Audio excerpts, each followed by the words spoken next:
Welcome to Midwest Paranormal Presents Paranormal Soup. I'm your host, Jason Bland, and tonight we have guest Ilona Selke, author of Dream Big, The Universe is Listening.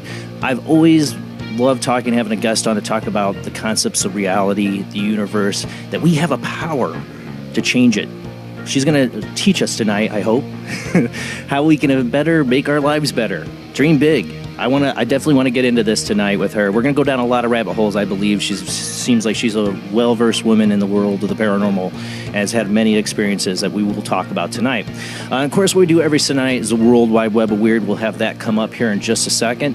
And we will take phone calls later in the show. And when I mean later, it is a 3-hour show tonight, guys. We've been doing a little bit of experimenting. I think Ilona would be a perfect guest for a 3-hour show. I think we have a lot to talk about. So hang in there. I'll let you guys know when we open up the phone lines. It might be a little bit later than usual just because we're doing a 3-hour show, but we will have the phone lines open where you can call in and ask her a question. Maybe she can help you dream big. All right, guys, we'll be with you in just a sec.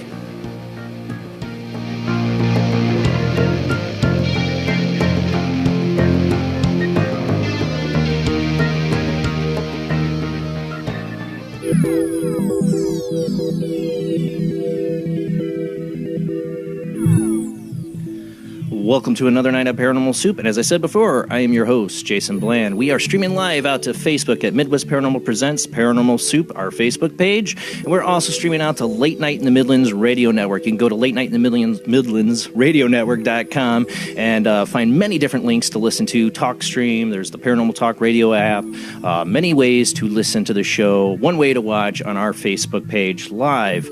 All right, now, of course, we have with me, as always, is my beautiful co-host, Jamie D. is with us. Let me get her up here. How you doing tonight, Jamie?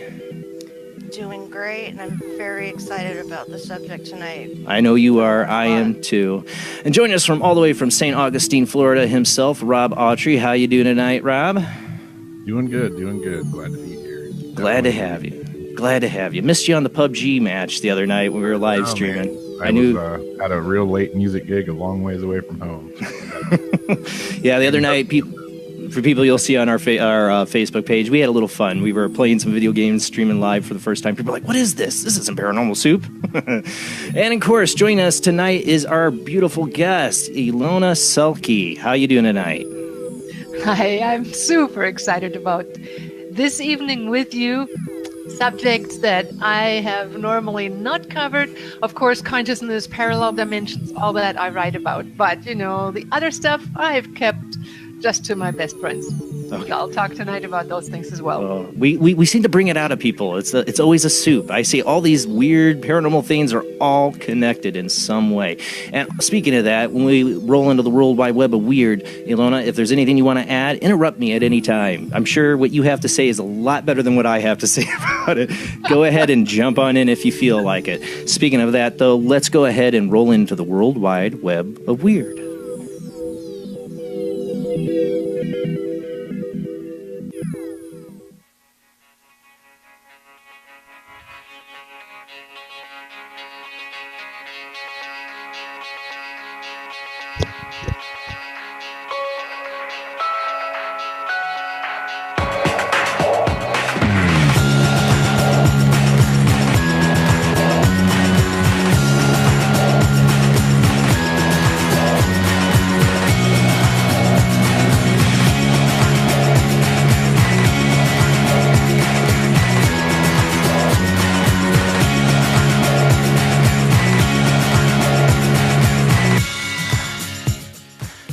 Tonight on the World Wide Web of Weird, I'm going to start off with a story that's been on national news. I don't usually cover a lot of stuff that ends up being on national news. There's nothing paranormal about this, but I do want to bring it up because it fascinates me. I used to do a little amateur spelunking back in my day. I don't now for good reason, being a father, and it's dangerous. But the boys trapped, the 12 boys and the coach, soccer team, they're trapped in Thailand. They got 4 of them out today, but we got this article about a Navy diver who died a couple days ago, and I want to read a little bit of it. For people listening on Late Night in the Midlands Radio Network, we are a webcast, so you will. We do have videos and pictures that you cannot see on, of course, the listening devices. But if you do want to see, you can come to Midwest Paranormal Presents Paranormal Soup's Facebook page and watch, or go back later and watch for seconds. You know you want to listen again, right? Well, we are running the World Wide Web of Weird here. We're doing a Thai Navy diver working as part of an effort to rescue a dozen boys and their football coach trapped in flooded cave has died from a lack of oxygen. This is a really, I thought this was a really sad story. This guy's a real hero. Saman Kunan, I hope I got that right, a former Thai SEAL, I always say Thai SEAL, was working in a volunteer capacity and died during an overnight mission in which he was placing oxygen canisters in the cave. The SEAL commander said while underwater, the rescuer passed out and efforts to resuscitate the 38-year-old failed. Despite this, we will continue to accomplish our mission, their commander said. Mr. Kunan was trying to reach a cavern set up as a command center 1.2 miles inside the cave system when he ran out of air at 2 a.m. local time. He was returning to the center after placing oxygen tanks through the cave's underground network. They did get 4 boys out today. From what I heard on the news, which they have to take a rest basically, and things went really well. It sounds like, and everybody I hope keeps these poor kids in their prayers. I'm not going to get into how stupid it was for their coach to take them down there. All I want is to see these poor boys get out of these caves. I used to do a little amateur spelunking, really amateur and dangerous, going into caves that were not part of some tour, like actual caves out in the middle of nowhere. And if I had something happen to me, or me and the 2 other buddies that used to do this, we would have been really, really screwed. And now being a parent, I don't do these things because it is dangerous. And look, I think it's a miracle they got the 4 boys out already. Because look, an experienced diver, a Navy SEAL, he died, and he knew what he was doing. They took out the 4 weakest first, is from what my understanding is too, because they need to get them out before they get any weaker. The oxygen levels are getting pretty thin. So let's hope they get them out. Let's go ahead and move on. Number 2, this is a story I love. Maybe it's the little devil inside of me. Daily Wire, lions eat poachers looking to slaughter rhinos. A gang of poachers learned merciless rules of nature when they broke into the South African game preserve to slaughter a herd of rhinos and were instead eaten by a pride of lions. A head and a number of bloody body parts and limbs were found near the scene after at least 3 illegal hunters were devoured by the predators, reports the Mirror. Staff at Cebu Game Reserve in the eastern province of South Africa called in a helicopter to search the area for more poachers. The 6 lions had been tranquilized in order for the police to venture into the area and recover the poachers' remains. The owner, Nick Fox, said as many as 3 poachers were eaten, according to the evidence. We found enough body parts and 3 pairs of empty shoes, which suggests to us that the lions ate at least 3 of them, but it is thick bush and there could be more. They came heavily armed with hunting rifles and axes, which we have recovered, and enough food to last them for several days. So we suspected they were after all of our rhinos here. The poachers were most likely going to kill the rhinos for their horns. According to the Save Rhino movement, poaching is an international business where rhinos are frequently killed for their horns, which are often used in Chinese medicines or displayed as status symbols. Yeah. We know what kind of status symbols they think they get with that. Little men with little you-know-whats. Poachers are now being supplied by international criminal gangs with sophisticated equipment to track and kill rhinos. Frequently, a tranquilizer gun is used to bring the rhino down before its horn is hacked off, leaving the rhino to wake up and bleed to death very painfully and slowly. See why I feel so good about this story? See why I feel so good about this? I'm sorry. I know it's bad. Karma comes around. Goes around. Karma, man. Karma. Because they did this before. They broke in and killed some of their rhinos. And they think it could have been the same poaching team. So, yeah, 1 for the lion team. Go Lions. Go Lions. All right, let's move on. Number 3 is a dossier. This is from dailymail.co.uk. Secret dossier reveals British spies have spent a half a century trying to catch a UFO so they could use it alien technology to build super weapons. What do you think we've been doing? A secret dossier reveals British spies spent half a century trying to catch a UFO so they could use its alien technology to build super weapons. Declassified files reveal the government was concerned the Soviet Union or China had impounded a UFO, were harvesting its secrets to develop super fast warplanes, and they already knew we were, I'm sure. The cache of documents revealed between 1947, that sounds familiar, to 1997, intelligence services ran 2 UFO desks. One was a public-facing desk where people could phone in sightings. The real work was carried out in the background by spies set to investigate.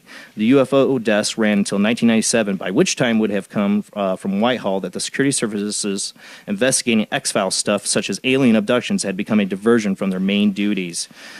That's just how it goes here, huh? Now a report called the UAP, Unidentified Aerial Phenomenon in the UK Air Defense Region, is part of a 3 files running to more than 1,000 pages set to be released after the being declassified. They were held back from the UFO records earmarked for transfer to the National Archives as part of an open government project from 2008 to 2013. They weren't that open. Now they're giving it out. And a lot of this UFO kind of disclosure worries me. It worries me when they start coming out and like letting the files out and start admitting to it.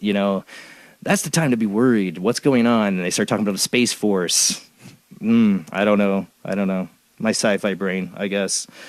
Let's move on. This is number 4.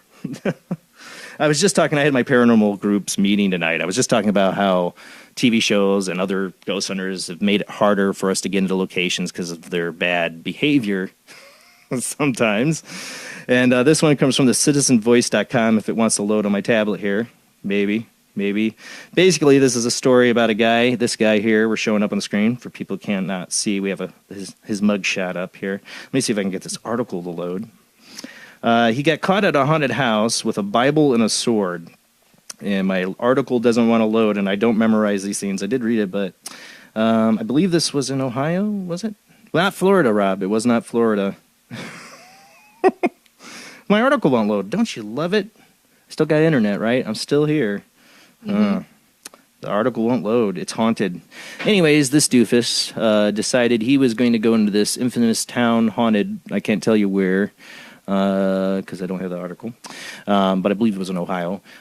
Maybe. I'm completely off on that, probably. But he decided to go into this house with a Bible and a sword to take on the ghost. And, of course, somebody saw him prying the wood off the doors and called the police on him, and he was arrested. He not only did have a Bible and a sword, he claimed he didn't have any other weapons, but then they found a shotgun laying in another corner of the room. So he also brought a shotgun with him. This guy was going all out ghost hunter here, like, in the movies. It's not how it is in real life, buddy. I would have read your article, but it didn't want to load. Just this guy wins. What are you going to say, Rob?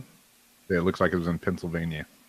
Oh, Pennsylvania. I should have known. Pennsylvania. Because Pennsylvania does have a lot of really good haunted houses. That makes a lot of sense. I just don't remember. I read the article earlier this week, and now it doesn't want to load. So it was in Pennsylvania this doofus did this. Don't break in. That's the first word.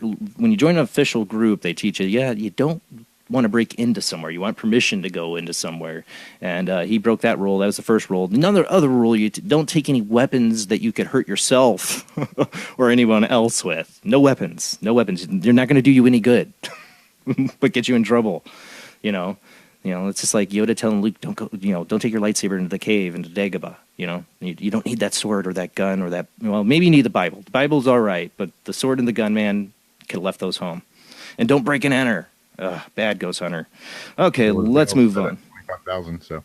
Oh, Bale's set at 25,000. Oh my God. Yep. You think this guy's got 25,000 laying around? Nope. Probably not. All right, I think we're on here. Let me see if I can get. Why are my articles not loading? It makes me worry about my internet. Okay, what are we at? Number 6 here. Totally threw me off and stuff. That's right. No, we're on number 5. Sorry, number 5. This is great. Scientists invent in China, of course, invent a laser gun, a laser AK-47 to make it sound good, that can set people on fire from a half a mile away. This comes from the nextshark.com. Dubbed the ZKZM 500, the laser assault rifle reportedly has similar dimensions to an AK-47, except for the big round thing at the end of it, according to the South China Morning Post. Researchers claim that from up to 800 meters, about a half a mile, the gun's lasers can burn through targets' skin and even set them on fire if their clothes are flammable. So if you're wearing, a lot of those sports clothes are made out of polyester, you're going up in flames. According to the scientists who spoke to the Post, the 15-millimeter caliber weapon weighs about 3 kilograms and is powered by a rechargeable lithium battery. You've seen those things explode. You know they got power. Similar to those found in most smartphones, the current prototype can allegedly fire up to 1,000 zaps, with each shot lasting more than 2 seconds. Despite its supposed capabilities, the weapon has been described as non-lethal. Wow. According to the document released last month on the public service platform, the National Civil Military Integration, some Chinese organization, probably. While manufacturers of the ZK-ZM laser have yet to secure a licensed partner, it is deemed that the prototype is ready for mass production for China's military and police only. The police, what do the police need with laser guns that set people on fire? Don't tell me this thing's not lethal. What is it doing? Okay, if it's not setting them on fire, it's got to really hurt real bad. Yeah. Well, they're fine if they don't wear flammable clothes. How flammable? Cotton can be set on fire pretty easily. The polyester stuff, all the sports, Nike, Under Armour, all that stuff, that's all going to go up in flames.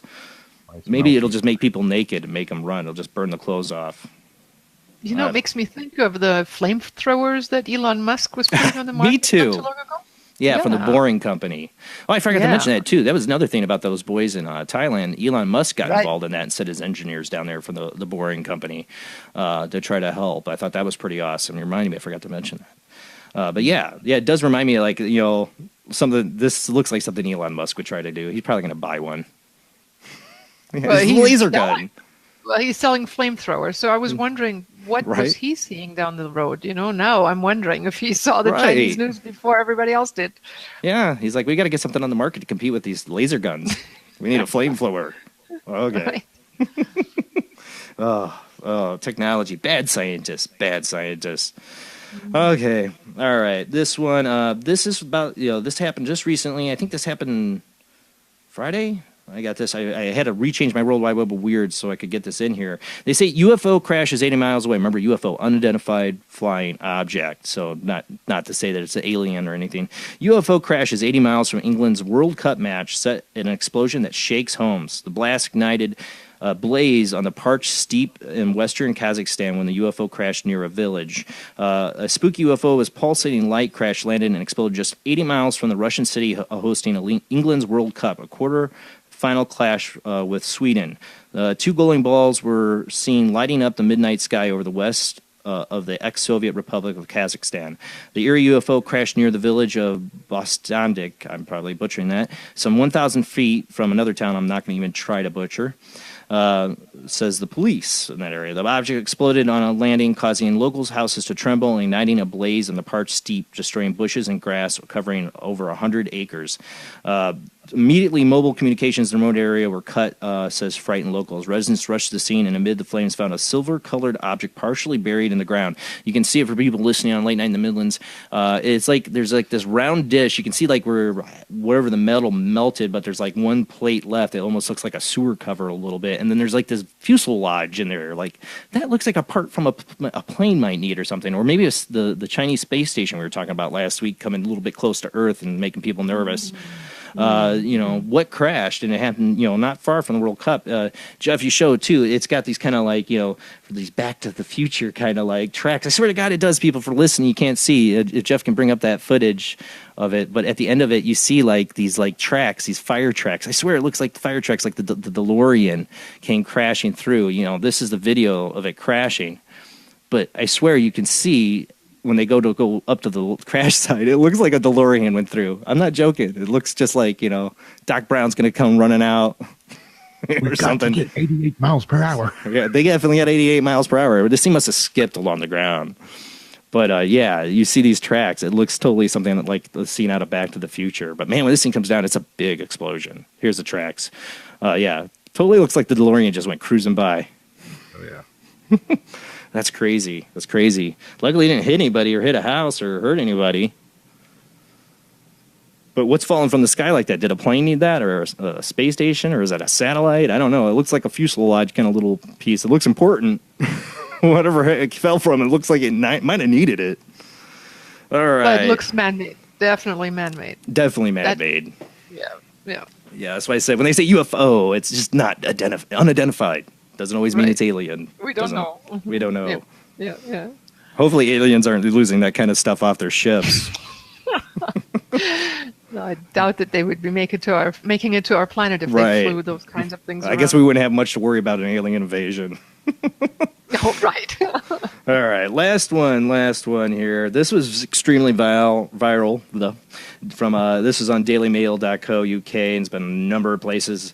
And it's not going to come through. Jeff's going to pull up the video here in a second. It's not going to come through very well. We discovered. We tried lightening, darkening it, but you go find this video. Type in God walking in the sky on YouTube, and you'll find a video of it. But you really can't see it on here. The lighting on our sharing the screen and everything. It just, for me, I can't see it. I don't think the audience has seen it well. But you see this like figure walk through the clouds, and I honestly think, I think most people think there's a logical explanation, and it's probably another set of clouds and the sunlight, and this is an optical illusion. But, man, it does look like a guy walking through the clouds.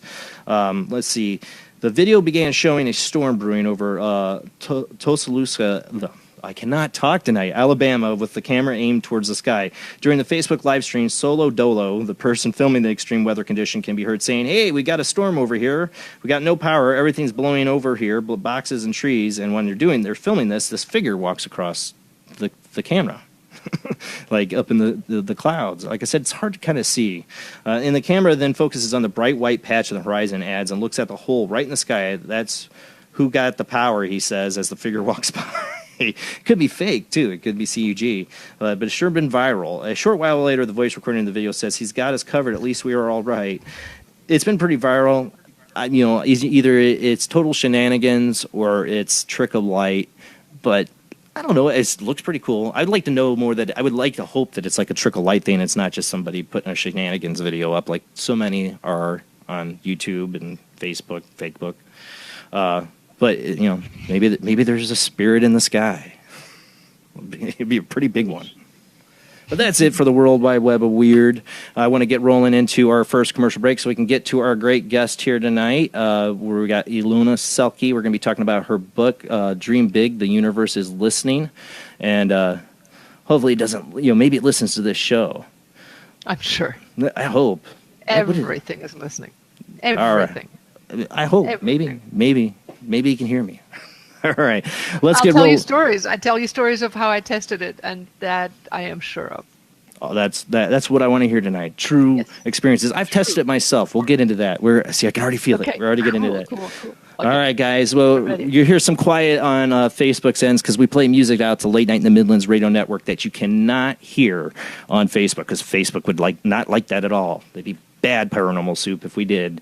So you can't hear it, but you can hear it if you go to Late Night in the Midlands Radio Network. Go to the website, click on the links. You can listen there if you want, or keep watching. Doesn't matter. But we will be back. Don't freak out in just a few minutes.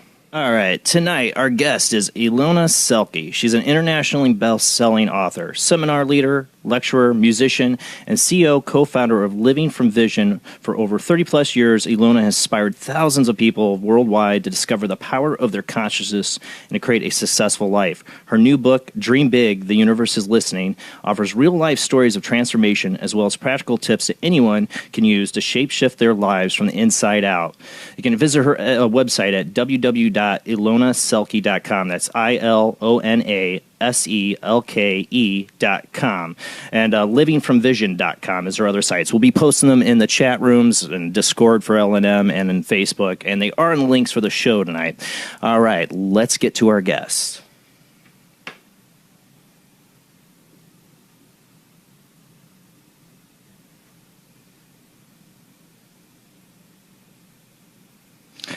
You still there with us, Ilona? I see you. How you doing tonight?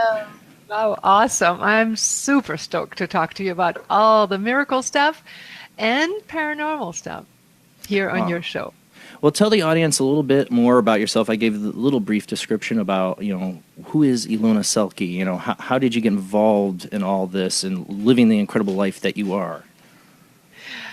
Yes. So how did I get involved? I had a mission. I was a teenager, already knew I had a mission. I knew that I was here to inspire humans on this planet. I felt like oftentimes I looked around and was like, doesn't everybody know this? So then when I got old enough to teach, which was about 21 years old, I started to teach people. And after I studied, the paranormal and how to do magic when I was a child, some of the things I'll tell your listeners, what not to do.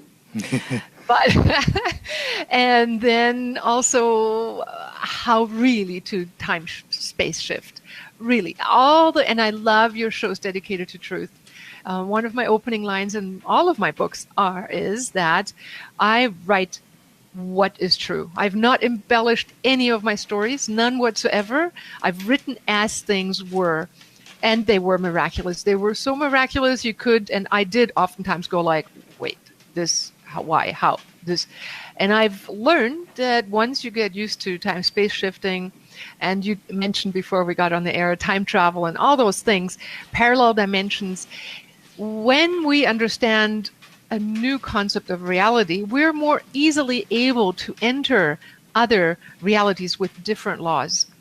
And the stories that I share, some of them about dolphins, which I call the aliens on this planet, and other stories about true magic and miracles, teach step-by-step methods of how to bring in and how to enter higher dimensional communication so that we can create really truthfully a heaven on earth, being of positive effect for ourselves and the planet.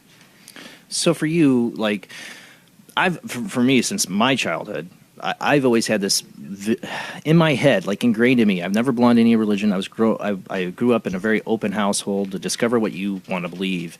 And as I've gone through life, and at a very young age, I started to think that we could change reality, that we affect reality. I read something at a very young age about, subatomic particles and the consciousness affecting them, and I thought that was just incredible. That, of course, I've always been a Star Wars fan, and the idea of moving stuff with my mind, for one, appealed.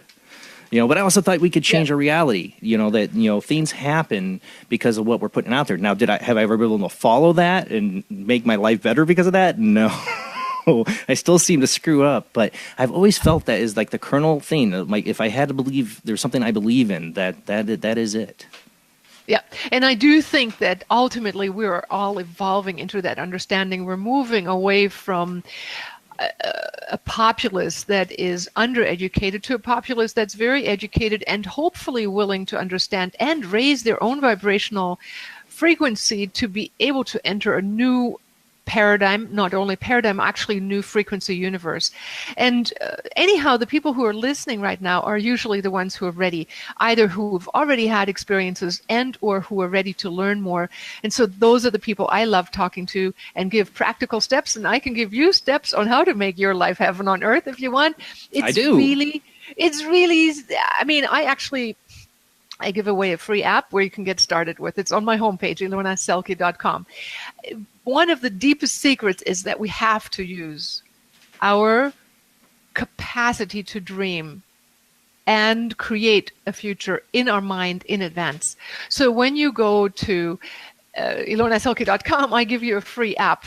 It's an app where you can go inward, start dreaming, and actually listen to your soul. And you do two things. You decide what you want to achieve and also what's really meaningful to you. In both cases, what we need to do is go pre-experience the future fulfilled, which I believe is the technology that ATs use to direct their movement through time-space, which is what we do. We technically move through parallel dimensions into the frequency match that we can hold internally as a blueprint. That we were talking before the show. That's kind of along the lines of what I was talking about. We were talking before the show. I know it's always bad sometimes to do that because you get into stuff, but I couldn't help it. Couldn't help it. Kid at a candy store. Somebody has a brilliant mind. The two slit experiment or Schrodinger's cat experiment. The idea of parallel universes, and I've always had this concept is, They talk about quantum events, like the Schrodinger's cat. Is it a dead cat or a live cat, depending on a random quantum event? And when we open the box, the cat is either dead or it's alive, but that quantum event closes in. But where does the cat go? When we open the box, or in the double split, various the EPR experiment as well, where they had the split photon things, is when we look It's the moment our consciousness Right. expects to look and expects to find something, what we find and what we tend to find affects the rest of everything else we find. And that's why I'm saying if we can pre-create what we want to find, so to speak, in our deepest DNA, that's when we create the field effect, which then zooms around us, the parallel dimension in which either, as you say, A or B is true, and actually it's A, B, C, D, E, F, G, H, every possibility. It's true. However, what really is the determining factor is our capacity to deeply, and I mean deeply, believe that it's possible and actually already happened. Every time I've created miraculous changes, which I chronicle in my books, and some of them are global, some of them are personal, some of them involve an entire airplane and lots of people on it, numerous times. It has been because I had a true need, and I always asked, if this is good, please let it be so, or for the highest good, and if not, do something better. So I always am in communication with what I believe is the higher force, and that's what you were saying. It's maybe not that it takes religion. We're moving out of religion being the, watch it, kids, teaching us ethics with a hammer, into realizing maybe what ancients in the East already knew, is that we are responsible for what we create, and our creation comes from the inside out. And karma is our actual policing station. If we want to have good things come back, do good things. If not, well, we run with our nose against the wall often long enough until we get it. It's like, be honest. I can't even afford negative thoughts anymore. If I have a negative thought, something slaps me. It's like, well, I just go, that's how I've always felt. Like I try to keep I can get negative with the best of them, but I know it's not the right thing. I've always felt it's not the right thing, that I need to keep positive. I need to keep my mind in the right focus for it. I'll play this here. This is my childhood, and this is what shaped this concept for me. What do you mean, choose? We don't understand.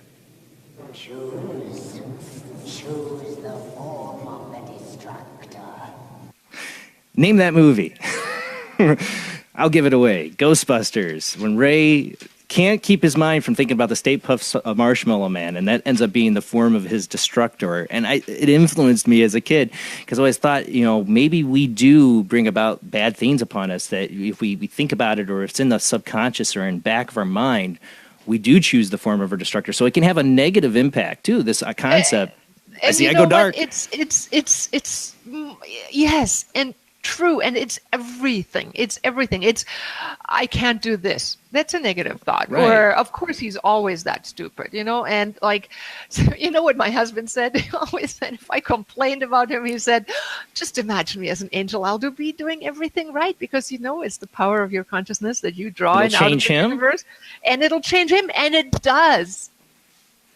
Maybe that explains a lot for me, because I was a total loser. My wife probably thinking positive changed me. I don't know. Yeah, there you go. Something had to be a reason for it. That was the miracle. And, truthfully, if we're just honest with ourselves, we have all sorts of thoughts. And yes, with discipline, we can learn to reduce the number of not so pleasant thoughts. And I have, created a big sponge and go, I didn't mean that. But I've learned and describe a very effective technique. Dr. Vern Wolf developed it. He wrote about it in his book, Holodynamics. He is deep into quantum physics thinking of psychology and quantum physics, how they match. And it goes something like this. If you can access and talk to that core part, wherever it is, the anger, the hatred, the fear, the doubt, and take it outside of yourself and say, oh, what are you doing? And it tells you it's doing all sorts of miserable things. And then you say, but what do you really want? If you could already have what you really wanted, what would that be? And then this energy matrix thing will tell you what it really wants. I remember even as far back in 1989, we had a client. She came and we did a session with her, my husband and I. And the poor lady, she says, well, I'm talking to the devil, and it's like all scared. And he says, well, go talk to him, No, yes, come on. Invite him in and ask him, what's he really wanting? What do you really want? She says, what does the devil say? She says, I want to be Christ, I want to be bright. I want to be the master of the universe. And so my husband then says to her, well, how would that look like if that was already happening? Oh, well, it would be this luminous, bright, governing force. Well, then say thank you to the little devil, and say thank you for wanting something so beautiful. Because ultimately, wanting to be that powerful and brilliant and bright was quite nice, wasn't it? So she was able to thank the little devil there and say, okay, now would you be willing to become what you always wanted to become? And it's like, oh, well, yeah, sure. Whoop.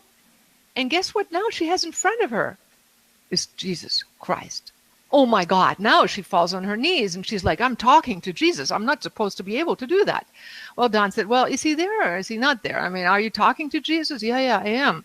Well, let's just keep going with it. He says, well, oh my God, she was blown away. Now her little fear had turned into what it really wanted, is this full glowing light being that is super powerful. And that's how our mind is. The darkness is trying to become this luminous next evolutionary thing. And that's what we are. We are capable of assisting transformations as conscious beings.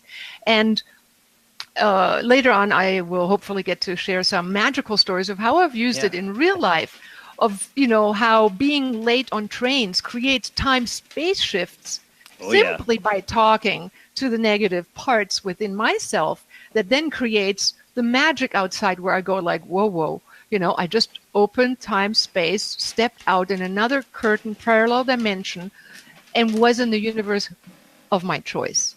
And I'll step us through it whenever you tell me to go ahead.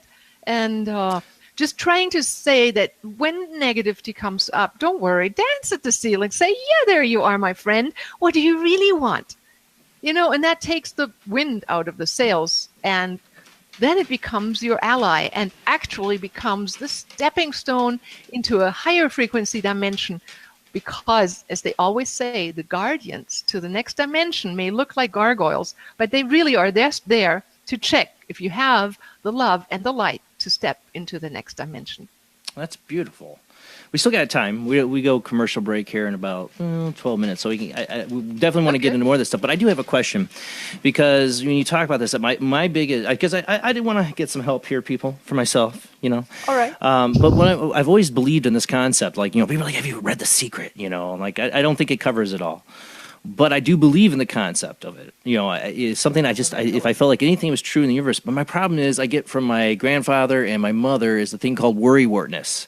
I feel like my brain immediately wants to figure out and see what every bad scenario could be and how it could affect me. It could turn out this way, it could be this way, it could be that way. I also imagine the good scenarios. My brain goes a million miles a minute sometimes thinking of all these things. How do I stop that? Or is that normal, or is that bad? I mean, could I create a bad thing to happen to me by thinking about it? Well, you can see all the possibilities in front of you, and that's just looking at them. So you don't have to get scared the first minute you see the good or the bad. And it's just looking at all the options. What really matters is where you put your energy and emotions. Now, the stronger your emotions, the more likely you're ending up in that world. You can then make use of it. You can learn 3 words: stop, look, choose.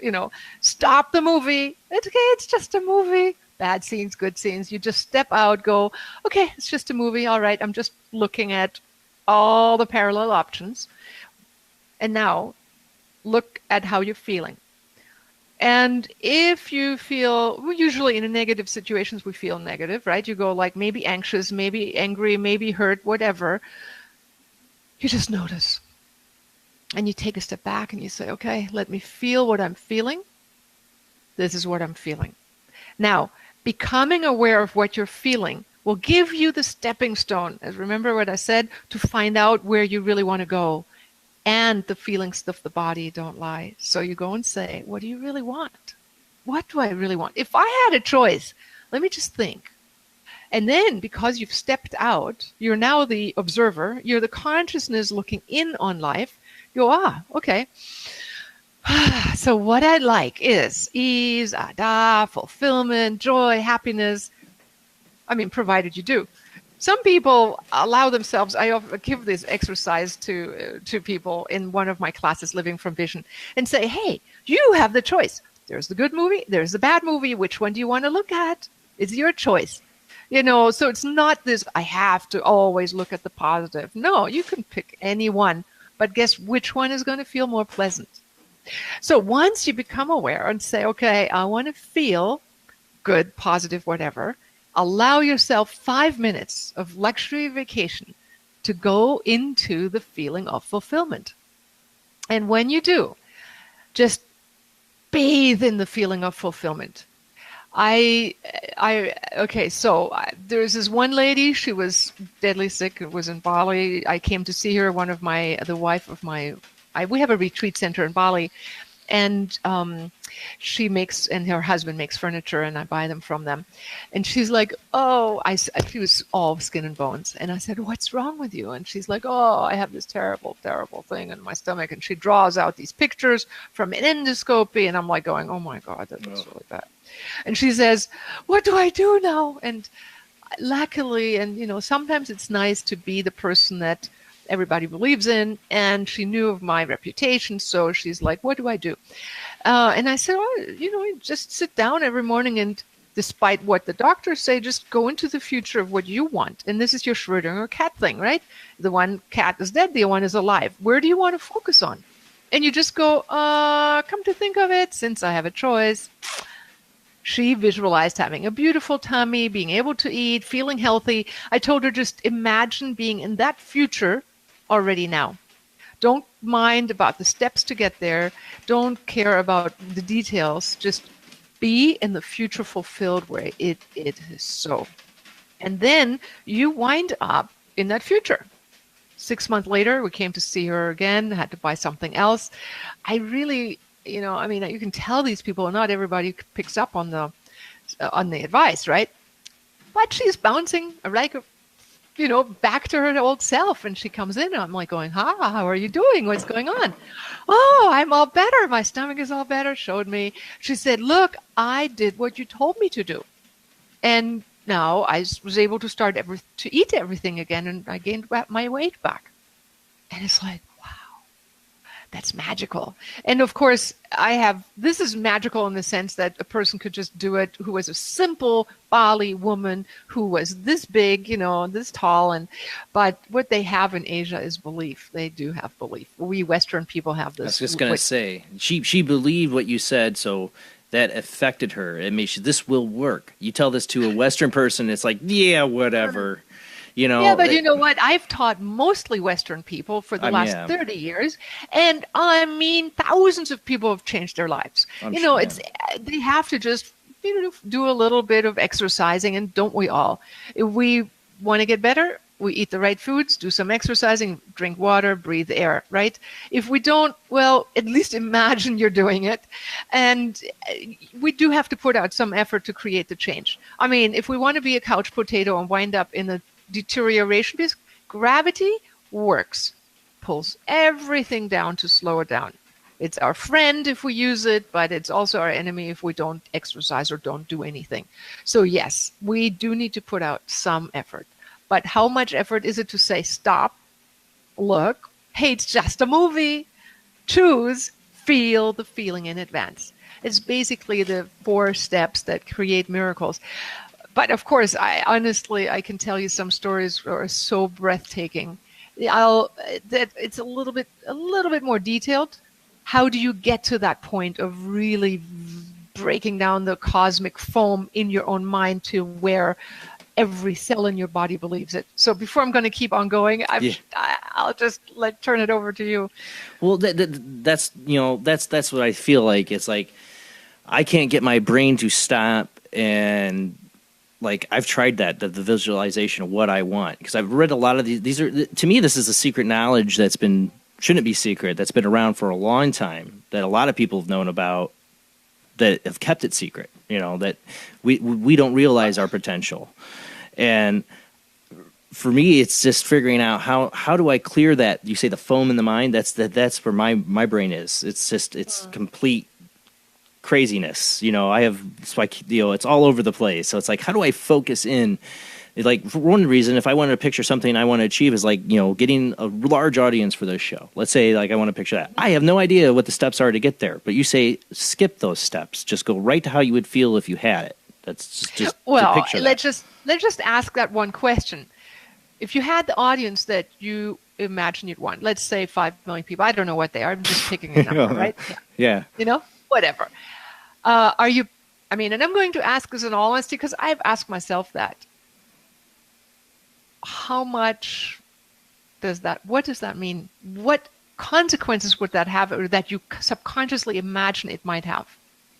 When I imagine the goal that I have versus what I react inwardly, it's like, it's already like 100,000 is already a lot to deal with. It's like if people's thoughts towards you, their imagination, That's what I wonder too. Is like you actually touch upon something here. I've always wondered about people. That's one thing. I might hold myself back from getting a large audience because there's a big part of me that does not ever want to be famous. I want to walk down the street and have no one ever know who I am. Why do I do a webcast? I don't know, because I love video. I guess that was a stupid thing to do. I should have stuck just doing radio. But I don't want anybody. Yep. I want the show to be famous. I want Paranormal Soup to be famous, not Jason Bland. I hate even talking about myself in third person. Oh, it makes me sick. But I want the show to be famous, not me. I want people to come like Paranormal Soup. That's a good time, and we're gonna learn something new and open our minds, new experiences. I want the show, and I want to talk to new people and have the phone lines buzz and all that stuff. I don't want to be famous, and I wonder for famous people that are. How much, if consciousness affects reality, how much does that affect them when you got millions of people that think something about you or think a certain thing? Yep. Well, it's exactly. And I mean, I can tell you, I have exactly the same feelings. And, I got to a point where, I mean, I'm a little bit well known, and places where I went, restaurants and hidden away islands where I thought I had privacy, and I took people that I didn't really want to be seen on photographs with. No, I mean, it's all right. My husband knew everything. It's like, oh, aren't you Ilona Selke? And I'm like going, this is not happening. And I'm in Egypt, and I just went to see the pyramid, and I'm seeing the exhibition of King Tut. And a Bedouin comes up and he says, I know you'll be famous. You're famous on da da da da. And I'm like, no. I've just written the books and da da da da. Takes me in. 8 women come running up to me and say, Ilona, aren't you Ilona Selke? And I'm like going, and he goes, I told you so. And I'm like, okay. In Egypt, of all places. I know. And it's like, you think you have a private life. So yes, those are considerations. And maybe being a radio without a face might be a good solution. Yeah, I didn't think that one through, but I'm a video guy. I went to school for film and video. I had gotten into radio late in life, so I guess I started with the video. Hey, I've got an idea. How about this? We could just say, make it easy, dear universe. Easy, easy, easy. It's like smooth, fun, easy. Good? That's what I want. High effect, because what we do want, including myself, is I want a high effect and high number of people and beings sharing together in an illumined universe. And though those things aren't secrets really, because they're all, I mean, realistically, a lot of the teachings are available. I teach things, or other people teach things. A lot of people can't yet grasp them. If I were to just tell you some of the things that I know are true, that I've experimented with, I would. Maybe I'm making this up, but probably half the audience would go like, how can I do that? But see, this is maybe and I read the book, The Lazy Man's A Guide to Enlightenment. And you know what he said in there? He said, am I just writing this book because I like to be the teacher?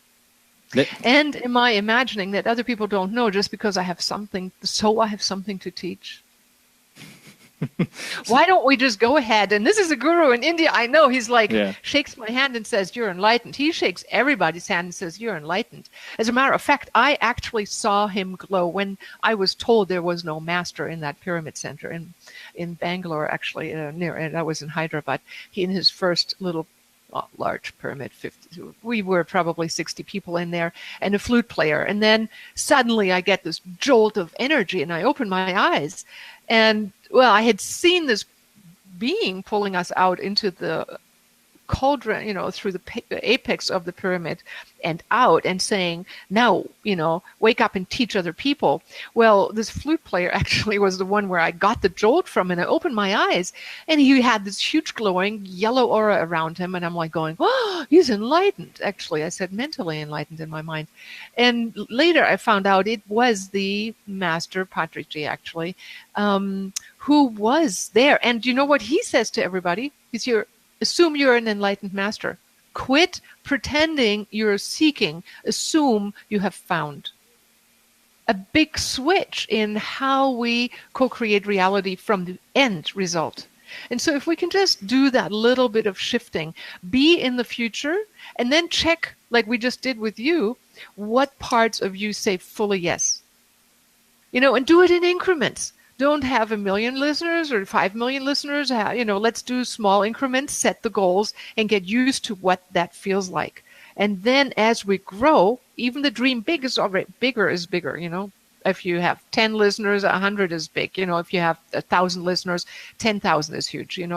It depends on where we're at. So let's just set the stage for the next level of growth, and then get used to that. And then we build our psychic muscles and deal with whatever that means, the focus, and we have practice time. I say the same thing for people who want to manifest $1 million.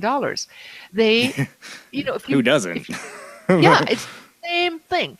When I was focusing on my expansion of financial wealth, I did it in stages and got used to that, and then expanded it from there.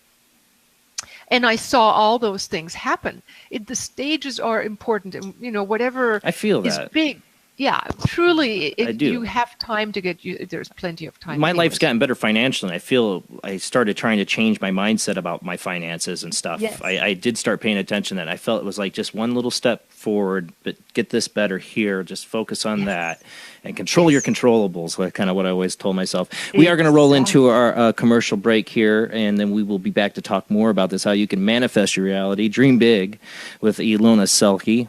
For people watching on Facebook, we play music out to Late Night in the Midlands radio network. You cannot hear, so don't freak out when it gets quiet. We're playing music out there. We will be back in just a few minutes. Tonight, our guest is Ilona Selke, which is author of Dream Big, The Universe is Listening. We're talking about how to manifest your own reality with your consciousness. I believe that's what we're going into. And there's a lot more. She's had a lot of experiences in the paranormal, a lot of rabbit holes to go down. But I'm really interested in this concept. It's something I've believed in since I was a kid, that we do create our own reality, that what we think in the back of our minds, our subconscious, or the things we focus on. If you focus on a lot of positivity, I've met people who are so positive. They have better lives because of it. I swear they do. And I've met people who are just Debbie Downers, and I could be that sometimes, and their lives are so bad that I really do believe there's a real power in this message, a force in the universe that reacts to how we react. Let's get back to our guest.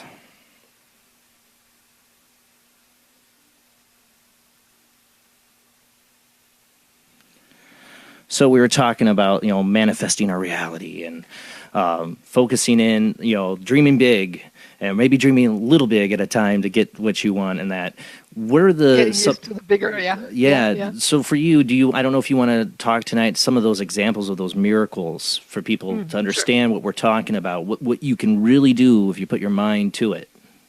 Well, the ones I love talking about are about bending time space. Me too. That show that things have to do with our consciousness, and that when you practice and train your consciousness, then you're privy to living in a different world. Henry David Thoreau said that. He's basically who you dream up to be is who you become, and it's the intrigue that can draw us into those kinds of things. Let me tell you a story that I wrote in the book with Jack Canfield, who published The Chicken Soup of the Soul. So I co-authored with him, and the story that they published is the following. My husband and I all did for 25 years teach seminars where we swam with dolphins in the wild. I refuse, and I tell people, please don't pay and don't vote with your dollar. Buy what you really believe in. Don't buy anything you don't want to believe in. So if people go out with dolphins, please only with wild dolphins. So that's what I did for 25 years. I also took handicapped children there, took adults, mostly adults. But here's on our way from Seattle to Washington, to Miami via Washington Dulles, and then taking a car down the Florida Keys. We are on the flight 777, which has the little videos playing in front of us where we're flying, right? So we're in the middle. We're almost to Washington. We're asked to fly in holding pattern because it's a huge thunderstorm over Dulles Airport, and we're not allowed to land yet. Yes, so next to me on my right is this doctor. He is a pediatrician and is supposed to give a speech in D.C., and he sees this holding pattern, and he goes, oh, God, it happens every summer. I do this so often. They're going to take us over to Baltimore next. Sure enough, the purser comes on and says, ladies and gentlemen, we're going to be diverted to Baltimore. And on the little screen in front of me, they are moving the little red line from D.C., where we would have had to catch our plane to Miami, to Baltimore. The pediatrician, guy in the white coat, so to speak, the new religious popes, says, he says, oh, yeah, right. That's another rabbit hole. Say go ahead. That's another rabbit hole to go down, but go ahead. Sorry. I know. It's like, he says, forget about arriving on time. Scientific proof has us landing in Baltimore, and you'll be shipped with a bus to D.C., and then you'll be having to rebook and go on another flight. You'll be missing your. He had the whole negative future lined out for me, and if I had been impressionable by a doctor, that would have been a bad moment. Well, I was reading a book, Time Shift. I was reading about how our consciousness molds and shifts time and space, how it's not the same for everybody, which is really amazing to know. The laws of physics, I swear to you, apply differently to different people, depending on our frequency, our vibratory state. If we vibrate higher, a different set of laws apply, and time and space behave differently. So I'm like going, okay, I think this is a moment for me to practice. I had, of course, prior to that, 2 decades already, practiced plenty of experiments, which I've chronicled in numerous of my books. One of them is called Wisdom of the Dolphins. And as a matter of fact, people can download that book for free if they go to livingfromvision.com. So when we are now derouted to Baltimore, right? I'm sitting, closing my eyes. I'm going, no. This is not my universe. What did you talk about Schrodinger's cat? Do I want to be in that or that universe? There is a universe, and let's just pretend Everett Hugh was right, and Wheeler, who developed that theory and was a student, says there are parallel dimensions of all realities available, including the one where it works out exactly the way you dream of it, provided you can actually believe in it and feel it in your bones. So here is what I did. I closed my eyes. I went inside of me and felt this frustration, this sinking feeling in my tummy. And I said, oh my God, I really need to be on time in Florida to teach my group. And so I had a legitimate, real need. This is really important to creating miracles, I believe, is when we have real needs and real desires. That's including making our $1 million. If it's a real desire, you have real energy to give to your focus. So I'm sitting there, eyes closed, going, no. I need to be landing in D.C. I need to be arriving in Washington, in Florida on time. And so I visualize the end result. Everything flows perfectly, but I don't really care how I get there. I need to get there on time. Florida on time to go out to the Dolphins and get my group going. Well, I did in my mind, haggle with God or the universe and said, how about we just land in Washington, D.C.? Wouldn't that be the easiest solution? Well, anyways, I imagine I'm successful. In my mind, I completely feel that I'm going to be on time in Florida.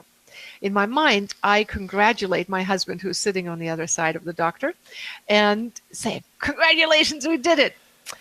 And then we touch down. And I turn over to my husband and say, congratulations, we made it. And you know what? The purser comes on the air and says, ladies and gentlemen, welcome to Baltimore. Ooh, I said, I did something wrong in my experiment. My time-space experiment didn't work out the way it was supposed to. Now, it always does, so why didn't it do this time? So I went back in time and I said, God, I'm sorry. I realize I've made a mistake. I congratulated my husband before the announcement, which is I congratulated myself before the result. Bad move. I should wait till I have proof and then congratulate myself, right? Make the money first, then spend it if you want to spend it.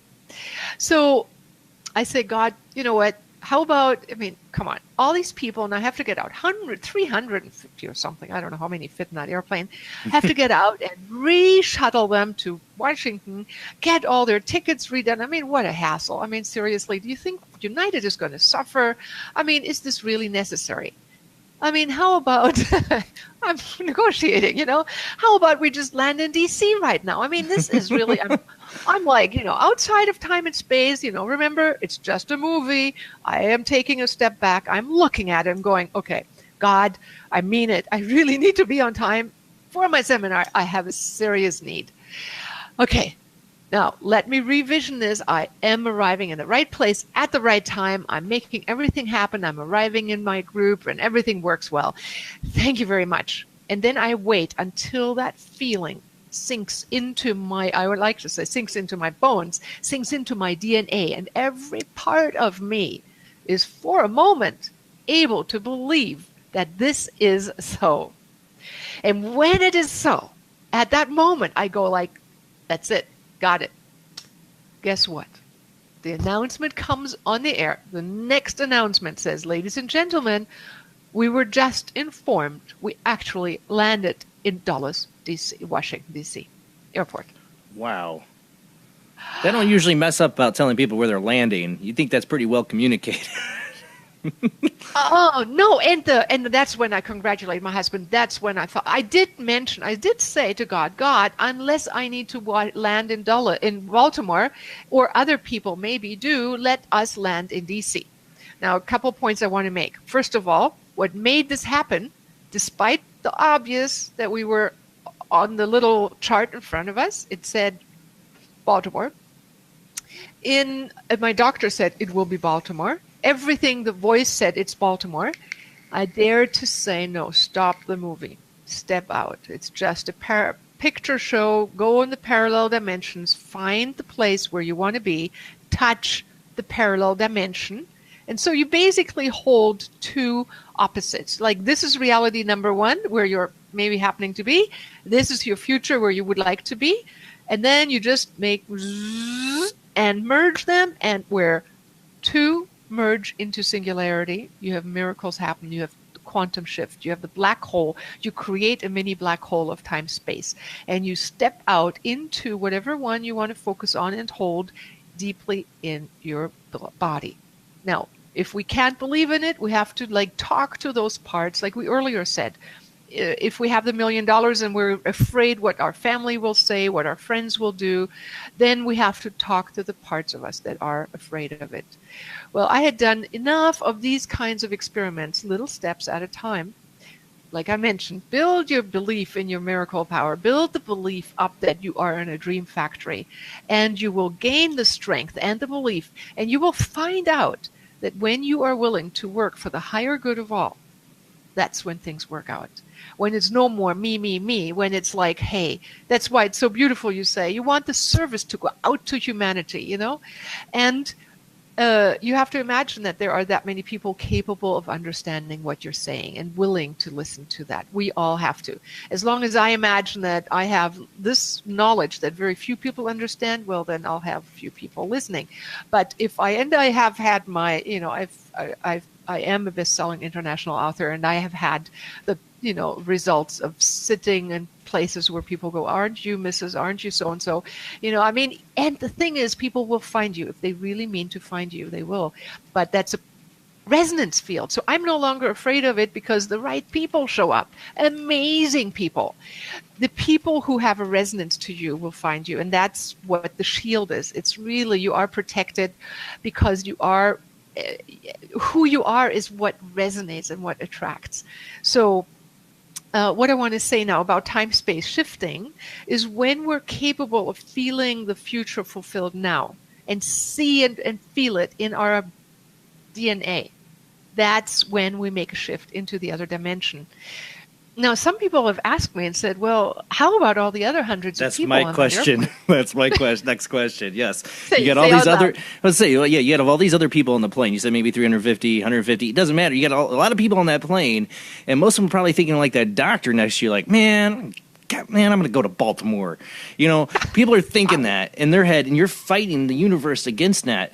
Now, one of the thoughts I had is, you talk about like stepping into the dimension you want to be in, which is the one where you end up in Washington, D.C., right?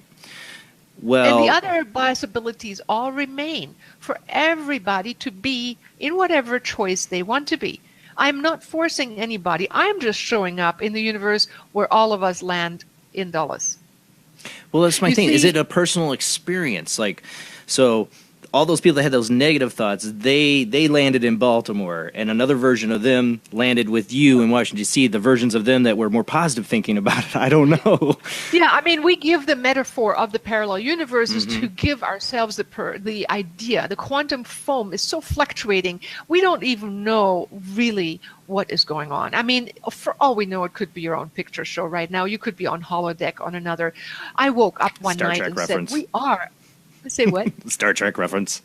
Yes. Holodeck. We are. I mean, honestly, I sat up in bed almost and said, I got it. I understand. We are a spacefaring race having a virtual reality experience. And that is why, and this is why I call my book, here, the subtitle is called Dream Big. It's down here. It says Dream Big. And then the subtitle is up top. The universe is listening. Oh, no, wait a second. It's down the there. universe is listening down there. Subtitle. And then I do say creating a better world for yourself and the planet. The universe is listening. Now tell me, how is it possible? I'm sure 1 million of your listeners have had prayer being answered. We know of people where prayers are said and answered. People talk to God and there is something changing in their lives. When people get down on their knees and say, I need help, they get help. I've had people, I have heard so many miracles. This universe is not what we think it is. That's what I always say. That's what I always say. You people, it's nothing what you guys think this universe is. I think we got it way wrong. Most people, and so, in general. Exactly. So if we ask ourselves a question, are you on the airplane that lands in Baltimore and that's the outcome, but now you're changing everybody to shift over there? Well, who said there is only one universe, one plane, right, one dimension, one time? Right. Well, one of my ideas, I talked to you about this before the show, and I'll see what you think about it, is being a paranormal investigator, I always thought one of the ways we might be able to explain some of the phenomena I've seen, like aports, an object that just appears out of nowhere. That's one of the phenomenons in that rare but an exciting phenomenon investigation. Or items moving. Or things. There was an. I saw an ID from a murder victim, a plastic ID, show up and appear, and be around for people to touch it, and then disappear. Okay, whoa. So that murder victim was trying to tell us, but yes, my idea is that I think consciousness, our thoughts, they're so quick. We're able to make quick reflexes and moves. They're just trying to get. They say robots' speeds are so much faster to do that, but they can't do the stuff humans do. It's amazing what our minds can do with our bodies. Oh yeah, what we can do with our superconscious mind is way more powerful. We can bend in time-space shift. Yes, absolutely. Well, the whole shifting thing, like your experience there on the plane. I was just talking to my wife about this because she's told a story to people that she's had an experience where she remembers a certain house existing that no one else remembers. It's not there now, and it never was, according to everybody else. But to my wife, she knew this house existed. It was there, and it's not. And some people call that a Mandela effect or something like that, But I've always wondered that kind of experience, and I've had some experiences like that too. Is if we live in a parallel universe, there's multiple universes, and they're all formed by quantum events, by one choice, or by one molecule being different in this universe than the other, but we could be so close. The consciousness is, we don't understand our own consciousness. What if consciousness moves so fast, it's jumping in between all these different realities? Exactly. And I like the one where it says, We live in the quantum foam, and the quantum foam blinks on and off, just a metaphor, 50 billion times a second. And in the moment of it blinking off, any of your thoughts, expectations, and feelings, and I will tell you, it is feelings that give the juice to your dream, to your powers. The quantum foam blinks on and off, and you make the choices with your focus where you want to land. Now, of course, it has to do, and I tell you the secret to gaining power, so to speak, has actually to do with the intensity of your capacity of having light within you. I imagine a human walking on Earth. Now imagine they ignite their higher self. From a human perspective, they just have an umbrella they can just push as far as their arms go, right? As their higher self, they're situated in a globe or energy body that circumscribes or embraces from that apex a much larger space, right? Now imagine if that same person manages to go even to the stratosphere and focus into a singular point of consciousness way up there, into a singular no time, no space state of consciousness. Collapsing time-space, actually becoming conscious beyond the ordinary time-space, beyond form, beyond identity. And from there, they touch eternity. If they can manage to hold that space, and for me, that we amplify, that kind of ascension of consciousness we practice over lifetimes. And the higher our locus is of our consciousness, and that's how I think we form the diamond of our consciousness, and the intensity and the locus of it embraces an even larger time space. Now, no longer time space measured in meters, but measured in large chunks. Let me give you an example. I was in Hawaii. We lived in Hawaii for 12 years nearby Dolphin Beach, my husband and I, for half the year, and the other half on an island north of Seattle. So we are there, and we've just bought this beautiful Bali bed, and it was being delivered to us. So Friday evening, they said at 7 o'clock they'll be there, but it was on the big island. It's actually right now in where the volcano is running all over. So the house is still standing. It's run through some other neighborhoods, but that's where it is roughly. So 7 o'clock, it's supposed to be delivered. 6 o'clock, it's been streaming down rain, cats and dogs all day long. So now we have a lot of rain coming, and this bed is being delivered. We have to take it up one whole flight of the wooden stairs that are slippery, just painted, I'm going, dear universe, this is better. So actually, you know what? And this is it. It's been raining and raining, and I'm going, it's going to go stop. I'm sure it's going to go stop. I'm sure it's going to stop. Well, shortly before 7, and I can't remember how much shortly before 7, it was, I would say 20 minutes before 7. I'm going, okay, guys, I've got to talk to the universe. And I close my eyes and I say, it's raining cats and dogs, and I have a delivery in 20 minutes. I really need you guys to stop up there. And the clouds, as heavy as they were with rain, said back to me, oh, my dear, you should have told us that sooner. We're a little late in the game. We're like, you see, really heavy and full with rain. Literally. I mean, the conversation isn't in words, but it's like in flashes of meaning to me, right? It's like, way late, girl. Should have come earlier. And I'm like going, oh, earlier. I can do that. Literally, this is what I thought. So in my mind, I'm giving this as an example, I went in frequency and I just zoomed myself up in frequency to what I imagined to be an earlier time. Because I figure our frequency now holds me in the now. But if I go into a higher vibrating frequency, I span bigger and bigger time chunks until I get to the very source where I span the alpha and omega of time, the beginning and end, eternity. So I went up a bit higher and I said, so this should about work. I talked to the clouds at this time level, wherever that was for me. It was like over my head, right? Up there. And I say, okay, clouds, I have a delivery at 7 p.m. Could you please be done raining because I need the steps dry? They said, okay, no problem. They said, okay. Can you believe it? I'm like going, now, mind you, I will tell people how I practice my intuition, and everybody can do this one at home. So I'll teach you in a second of how to get there. But the cloud said, okay. It's fine. The truck drives up. It's 7 o'clock. It's pouring cats and dogs. Uh-oh. I'm going like, okay, this will be interesting. I don't know how we're going to do that. I get the umbrella just so I can go and greet him. And the moment I open the door and step out, it's a balcony door right on our balcony, and then go down the steps, it stops raining. He stepped out, opened the tarp, said, well, that's timely. We, together with my husband and him and I, take the really heavy Bali bed upstairs, build it, set it up, get it set up. He's ready to put on his shoes. The moment he opens our balcony door, it's one of those slider doors, cats and dogs come back down. And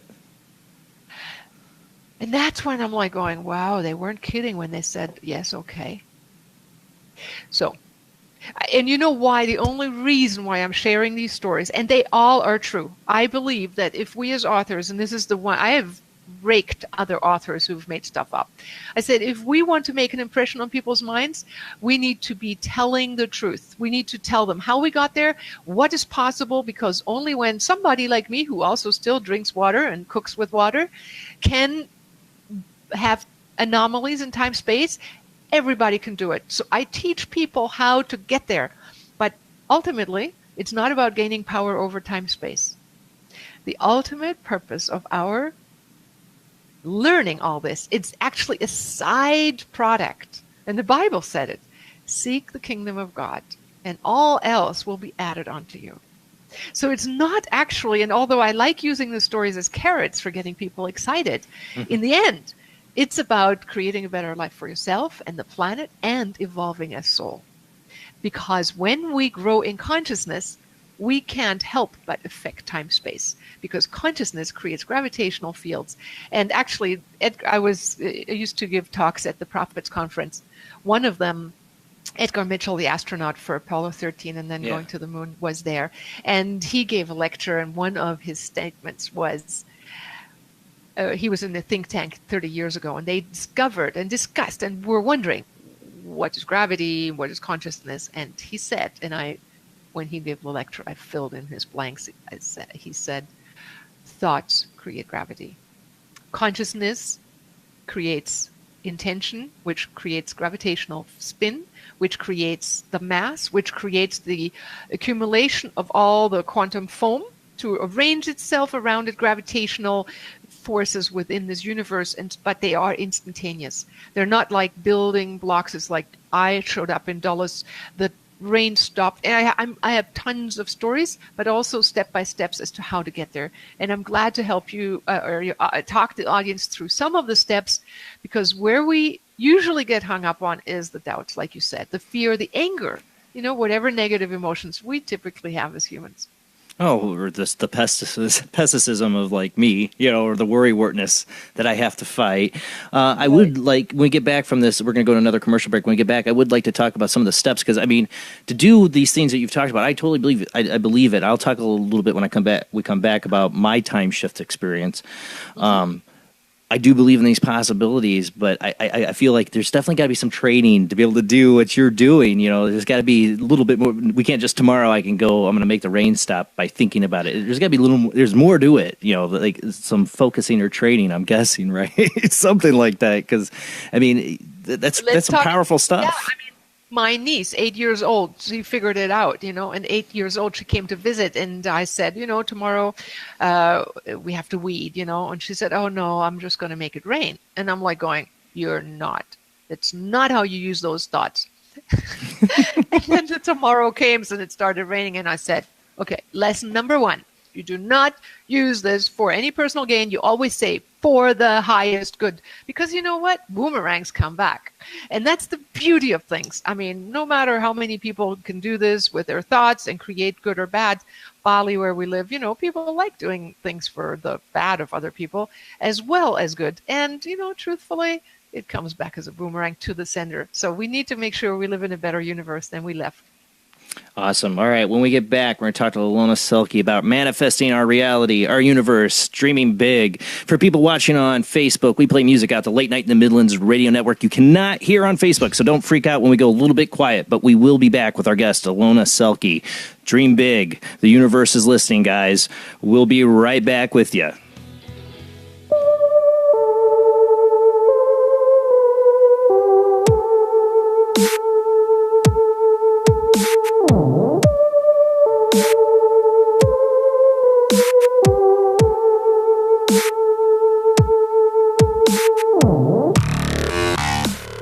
Tonight, our guest is Ilona Selke. We're talking about her book and a lot of different things. Dream big.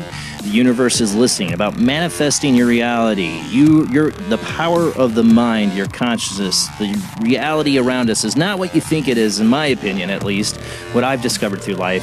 It's just learning how to take advantage of that, I guess. This would be my way of looking at it.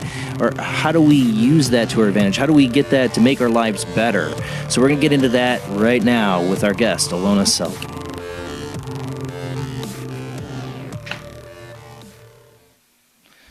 All right, we are back. As long as I got the screen up, I do. Okay. How you doing, Ilona? Thank you for sticking with us.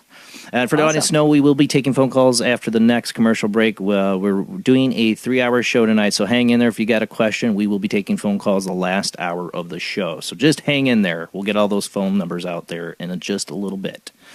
All right, so what are the steps? What are the first things people should be trying to do to help themselves manifest a better reality, to be able to do the things you're talking about doing? You know, what are the first baby steps in a way that we should be taking? The very baby steps are to actually take time on a daily basis if you can. I made a free app available for people for free download if they go to my website, ilonaselke.com, ILONASELKE.com. And really, if you take 10 minutes just to listen to your inner self, to pre-create your future, and to feel the future in advance, just do it 10 minutes every day. Best is I have that app for a guided meditation in the evening. That way, even people like you, it might be difficult to focus your mind, but it's easy to daydream and to go, okay, feel this, do that, imagine a place of peace. If you can't do anything else, just start daydreaming about a beautiful place where you are, and then you enter it and imagine yourself with superpowers. Allow yourself mini vacations in your mind to become who you really want to be. Just pre-experience that. But with an app on a daily basis, we habituate pathways, positive pathways in our mind to not let the life just run in on us and then we react, which is what most of us do, Cell phone rings and we answer, demands, emails come in and we reply. No, stop the film, stop the movie and step back and create from the inside out. And for those people who want to do the first baby step, I invite you all, get my free app. It's LFV, Living from Vision Light app. 10 minutes every morning, 10 minutes in the evening. If you can get yourself into gratitude at the end of the day, you raise your vibration already. In the end, our life is about becoming and waking up as conscious beings, as conscious co-creators.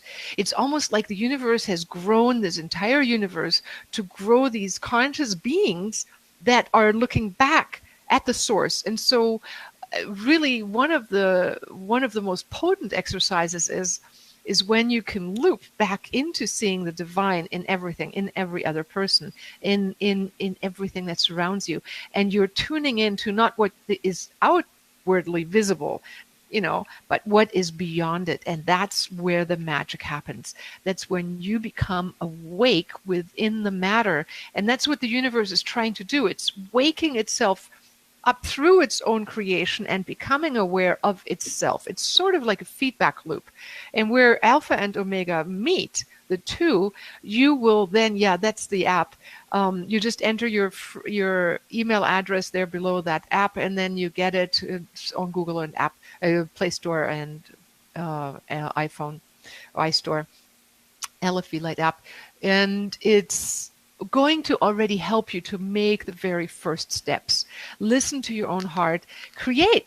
Do your dream. Do whatever you desire. in the process, we become more and more spiritual. We can't help it.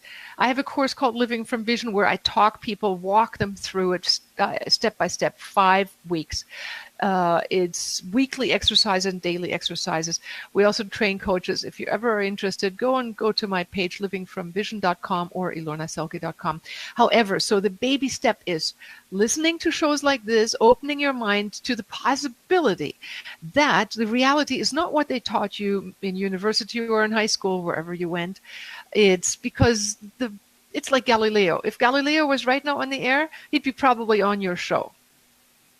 That'd be awesome. You know, yeah, well, but why? Because the people who are willing to find out what's on the cutting edge are listening. All the people who are like going, okay, let's find out more what's really out there are listening. The people who are happy, and that's okay. Everybody has a place. The whole universe will teach everybody at our own time and space. But when you're willing to wake up, or you've already woken up, you've already seen anomalies of time, space, and you go like, wait a second, I'm going to figure this thing out. It's like you've parted the curtains already a little bit, and more will come. And you know what? I want to tell you, just as the listeners on Facebook didn't hear it, but you just played Song by John Anderson, one of the lead singer from the group. Yes. Mm-hmm. One of my favorite bands. Yes, I could see it. And he was an angel. I mean, he was so like an angel singing. And before the show came on, I don't know why, but I have a zillion paranormal experiences that I can tell you about. One of them I flashed on, and I thought, oh, I almost forgot about it. It was phenomenal, and I want to tell you about it because the song came on, and John Anderson's song came on and said, remember to tell this. So is this okay? Oh, yeah. I'm all ears right now. All right, okay. This is on public record, so this is why I think I love sharing things. I have tons of stuff. I want to share it where I have time missing and ET experimentation coming on with pregnancy and all that. But I want to share this one first. All right. So here we are. My husband and I and my ex-husband actually went to see John Anderson at the Gorge here in Washington State. The Gorge is an amphitheater. It's outdoors. It's great for that because it's usually dry, not like Seattle where it's wet and rainy, but the summer it's dry anyways. But this is on the western side, eastern side. So we drive east, we go to the Gorge, and we take our seats. And I'm like going, man, I don't know how many people, maybe 10,000? This would be a good time for you guys to make a show. Like, you know, if you really want to impress some people, why don't you show up right now? John Anderson comes on the stage, blue sky, the sun is setting, gorgeous setting, you know, we're sitting there outdoors, balmy night, awesome. And guess what? Out of the blue comes one of those cloud formation that has 1 tier, 2 tiers, 3 tiers, perfectly I would say it was oblong like this, yeah, on top of each other, perfectly sitting on top of each other. And I'm like going, oh my God, maybe they heard me. And seriously, now John Anderson sees it and he starts pointing up to it. Oh yeah. And the people are going, wow, it's really happening. It did not move the entire show, but 2 military airplanes come flying, not to the left, not to the right, not above, not below, straight through it, 2 different times, 2 different military flights fly through it. I suppose it registered on their radar and they wanted to test it. Apparently it was just a cloud. John Anderson pointed to it, 10,000 people saw it, and then I got busy and talked with them, and I had my own conversation with what I believe was an intentional show of force to say, hey, we heard you. But I thought, okay, if this is real, it'll stay the entire show. And then, once the show is over, it'll disseminate. But if it's just a cloud, it'll probably be swept away by wind in the meantime. The entire show went through. The clouds stayed right there. John Anderson was playing here, and it was over to from my perspective, over to the right. From John Anderson, he pointed up to his left. We got up at the end of the show. We walked towards our car, and I thought, just at the end, I thought, oh, I better check if it's still there. Turned around. Was in the process of disseminating into simply clouds right there, like. That's awesome. Yeah. I always wanted to go to a Yes concert. I knew I was missing out. I know you should have been there. Yes, Oh. yes. But it doesn't surprise me that this happened with John Anderson there. And when you just played John Anderson, I thought, I better share this. That's an awesome You story. know, it's anecdotal, naturally, but 10,000 people were there to see it. He saw it. He pointed to it. Everybody saw it.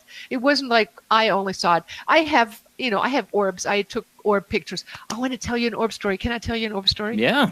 I'm all ears. Okay, so, people, because I was in all these conferences and talked and gave lectures, I met a lot of different people. So one of them, this was a long time ago, I would say 20 years ago, they were making orb pictures. And I had two different conferences that I went. One, they said, oh, yeah, orbs are evil, Knievel spirits. And here they are. And they showed all these dragon red figures and red thingies, snakes and all that. And I didn't like the people presenting, and I thought, God, they're vibing really low. Well, another time, another show, and it's these nice angel people. And they said, oh, and I just sit and think of the angels, and then they take videos, and they get these really Celestine-like light orbs, not just little round things. No, whole figurines and everything that is in the shape of whatever the person was holding in their state of consciousness. I'm saying that to point out that orbs have a lot to do with what we carry in our own mind. So fast forward to me doing a seminar in Switzerland. I have a group. We're going out at night. I said, I want to photograph orbs with all of you, and I want to do an experiment. So we all hold hands, and each one of us imagine having a higher self. And we're doing each of our own higher selves above our crown chakra. And we take a picture of it. Now we all sit there, we hum, we go, I can feel my luminous diamond egg beyond time, space, flash picture. What comes out? And we took two different pictures. The next one is the next experiment. What I'll just fast forward to what the results was. Individual people with light orbs on top of their heads. Next experiment. I said, okay, now let's hold hands and see what happens if we think of God and merge into unity with this divine oneness. What does that look like? Flashed a picture after we gave it ourselves a couple minutes of focusing time. It was nighttime, and we stood by a tree, took a picture. That picture has us all in a circle holding hands, no longer having individual lights over top of us, but one luminous egg in the middle. It was a large glow. It was, I would say, spanning the interior of our holding this. It was probably, I would say, maybe 40 people in the group. So it filled the interior and it was above us, and then filling the space between us as a luminous glowing light. So our thoughts interact with the ether, and nowadays can be filmed because digital film is fast enough to catch that, when we said the quantum foam, right, 50 billion times per second, to slip in between the cracks of time and space and recreate yourself in the quantum future of your choice. Well, we had the experiment with the orbs, and it worked. So so now you want to go step by step through how do we create change, right? I do want to. Okay. Before you get into that, I want to make a point that what came to my mind when you talked about the first picture, about the little lights above the head. If you think about a lot of the Renaissance pictures of religion, of like the apostles, what did they usually show them when they're with Jesus? Or either halos or a little light, a flame above their head.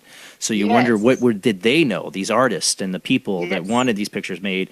What did they know about it? That what was seen at the time of Jesus? I'm an agnostic. I question everything, but I do believe it's possible Jesus was around and did all the miracles. If this is possible, so was Jesus.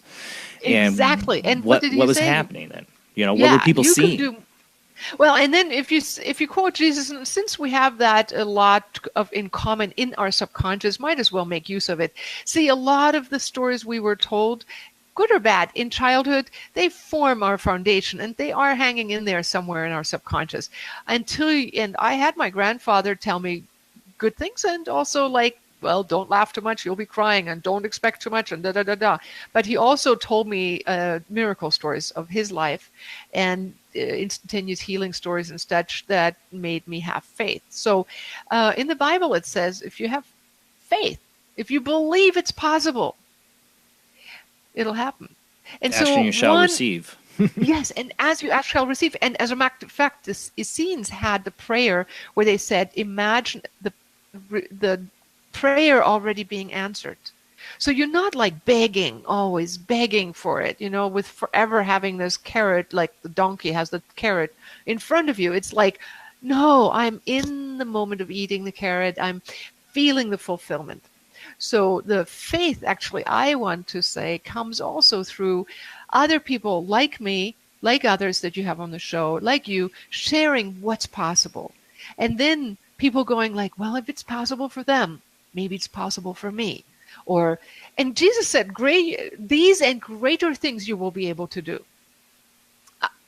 I mean, I had a friend who was an acupuncturist, a phenomenal Chinese acupuncturist working in New York, and he went back to China always for 6 weeks out of a year to donate his time, and he was always called to get the comatose people out. I mean, when they've been comatose for over half a year, that's when they called him, and he would get them all moving.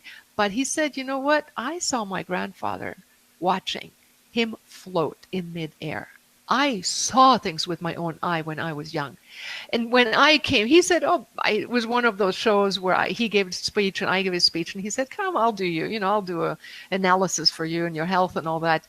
I walk in the door and he said, please sit down. Let me look into your hands. He looks into my hands for 2 minutes.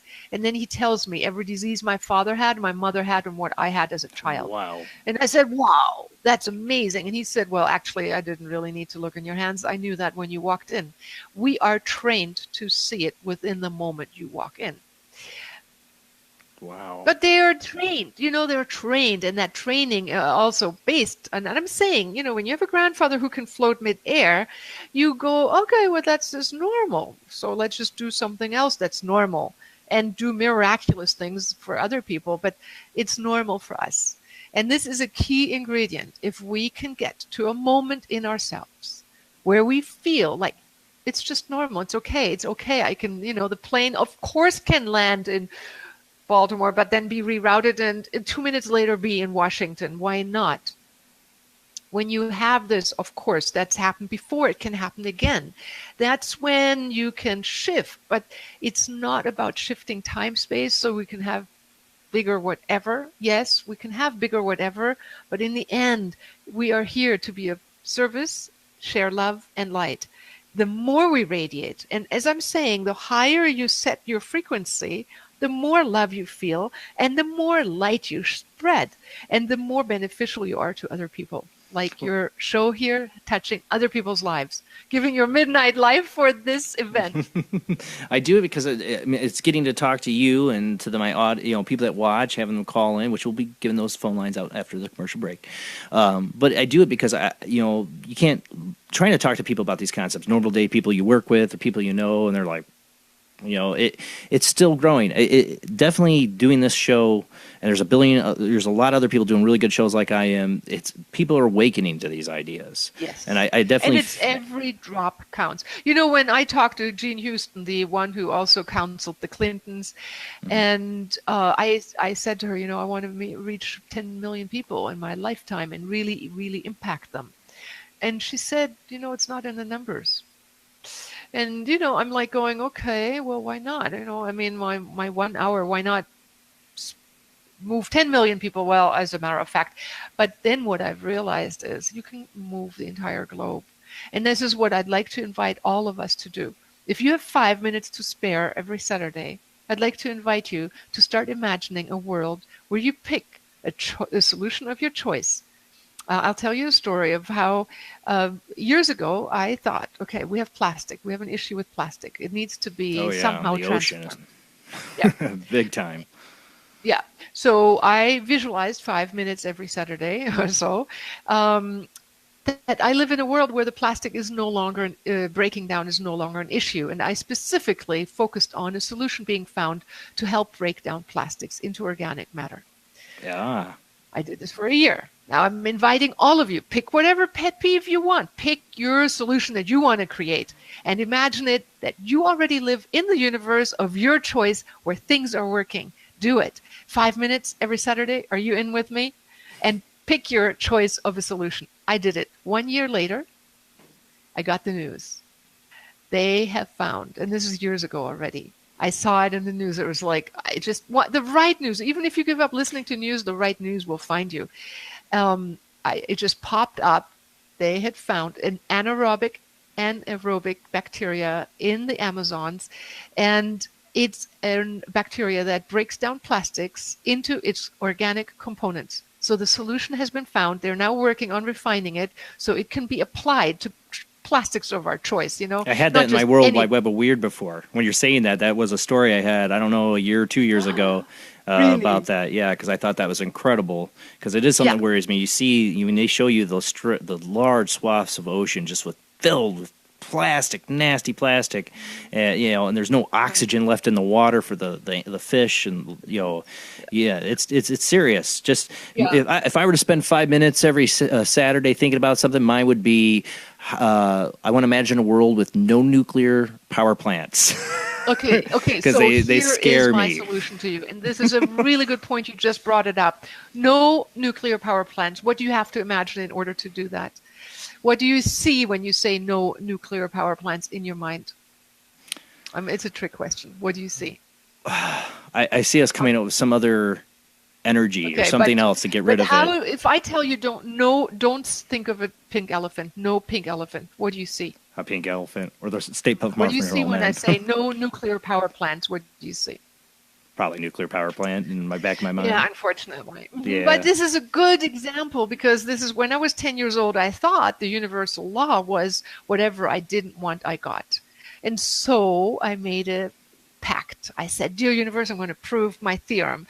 I don't want a bike. No bike for Christmas, please. You got it? No bike for Christmas. But what did I visualize? A bike.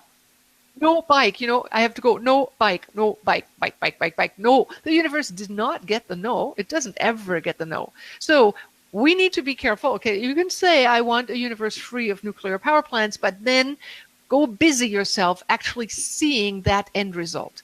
And be in the place where it's healthy, green, and power is coming from alternative sources.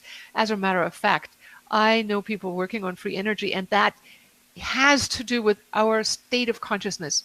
Free energy will be liberated and made publicly available when larger numbers of us humans are capable of keeping a focus. Because they found out free energy devices and the fine tuning of them, I'm surrounded, I have people in touch with me with that, are needing to also calibrate their focus. Things, machines, there was this camera in England, Brown, I think, had it. Ruth Brown, was it Ruth Brown or the one before it? Galen Hieronymus. Galen Hieronymus was the developer. She took pictures of ethers, and he just had to have, let's say, a ring of a woman who was pregnant. Okay, yeah, I remember hearing of this. I take a picture of that lady, and then he saw the fetus in the tummy.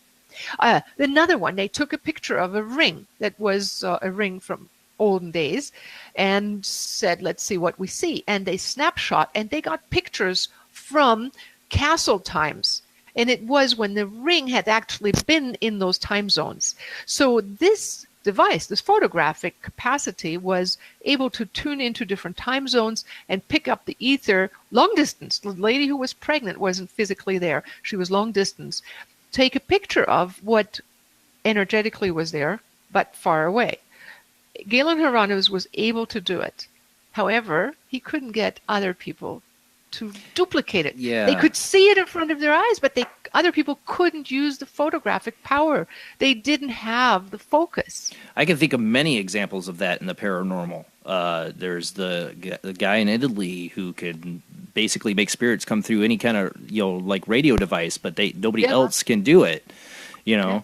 There's lots of examples of that, and these people don't spend their whole time just to be hoaxers sometimes. They want somebody else to do it, but it has to, they're part of the medium, Right.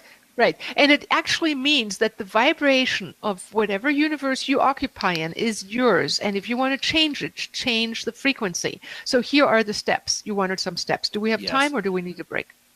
Let's break, and we're going to get to the steps and take phone calls. Is that good? Yeah, because we're almost at the bottom of the hour. It goes by quick. 3 hours. We used to do 2 hour show, and 3 hours you would think would be a lot longer, but it goes by so quick. All right, guys, we're going to be back. I'll make this quick commercial break. We'll be back. Talk to Ilona Selke about the steps you can take to create your own universe, make things better for yourself, Not about riches or materials either, obviously, because there's a lot of unhappy rich people. It's not about that. It's just about making your life better, living the life you want to live. All right, guys, we'll be back with you in just a couple minutes. Tonight on Paranormal Soup, our guest is Ilona Selke. We're talking about her book, Dream Big, The Universe is Listening, and how you can manifest the universe to how you want it to be, right? Create your own reality. You not live in an illusion, but actually have physical miracles happen. What are the steps? What do you got to do to get to that point? We're going to talk about that. But you can call in. We're going to be opening up the phone lines. There's a number of ways you can call in. There's by Skype ID, Soup, Live Chat, 800 Live Chat. We can have you on by video, and Ilona could see you, and you could see her. Or you can call in by the Skype audio-only option, Skype ID OOJBlandOO or OOJBLANDOO. Or you can call in by phone at 219-230-4444. Ask Ilona how you can dream big and how you can make the universe listen to you. Let's get back to our guest.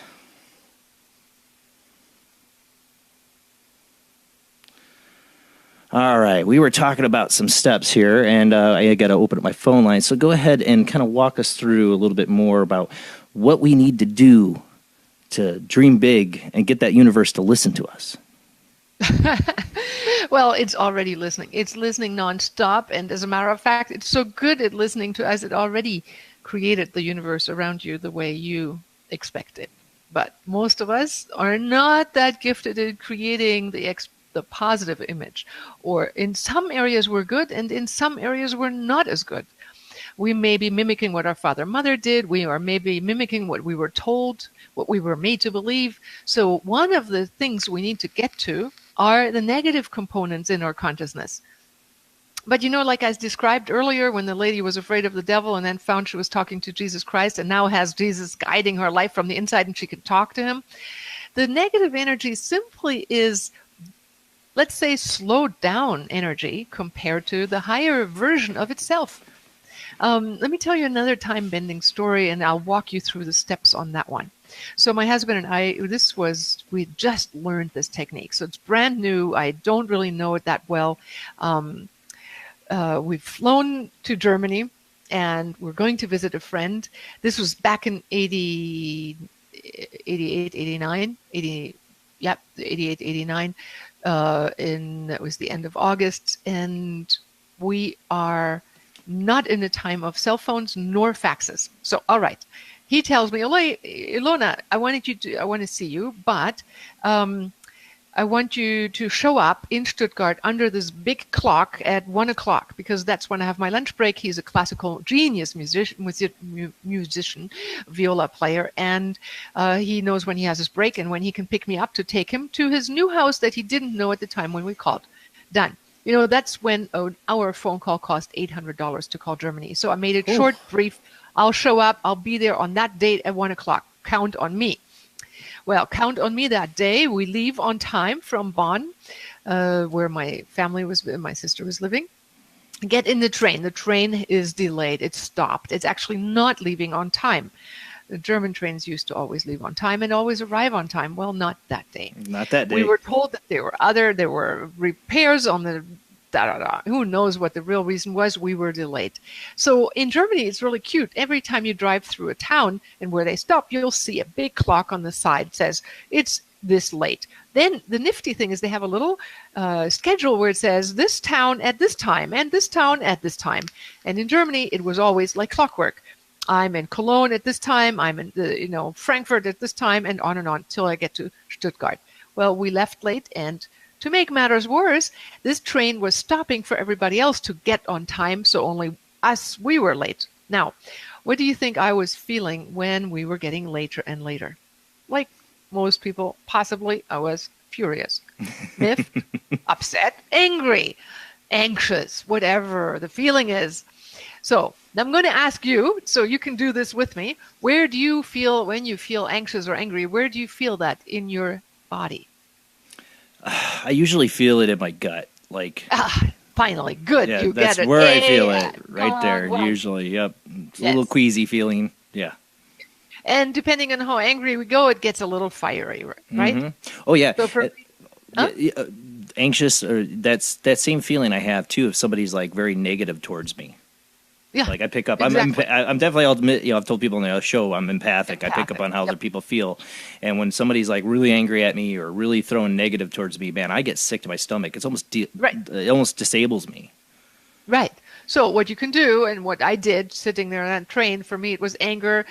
It was in my tummy. And, I talk to it. I say, okay, so how big are you? I'm like this big. Are you more in the front or in the back of my belly? Well, more up front. Okay, so if you had a color, what color would you have? Well, if you're, let's say you had some anger, what color would your anger have if it had the color? Red. That's how I think of it. Exactly. Right. Yep. Right. That was what mine was. And what shape would your anger have if you had an angry something kind of energy? Big spiky ball. I don't know. That's exactly what it was for me. That. It was a red spiky fireball. You haven't read my book, right? Wisdom of the Dolphins. No, I have not. Like we were talking before the show, I never did get your book from your publisher, but you said you're going to send it. I cannot wait to read it. I am going to send it. You give me that address. Okay.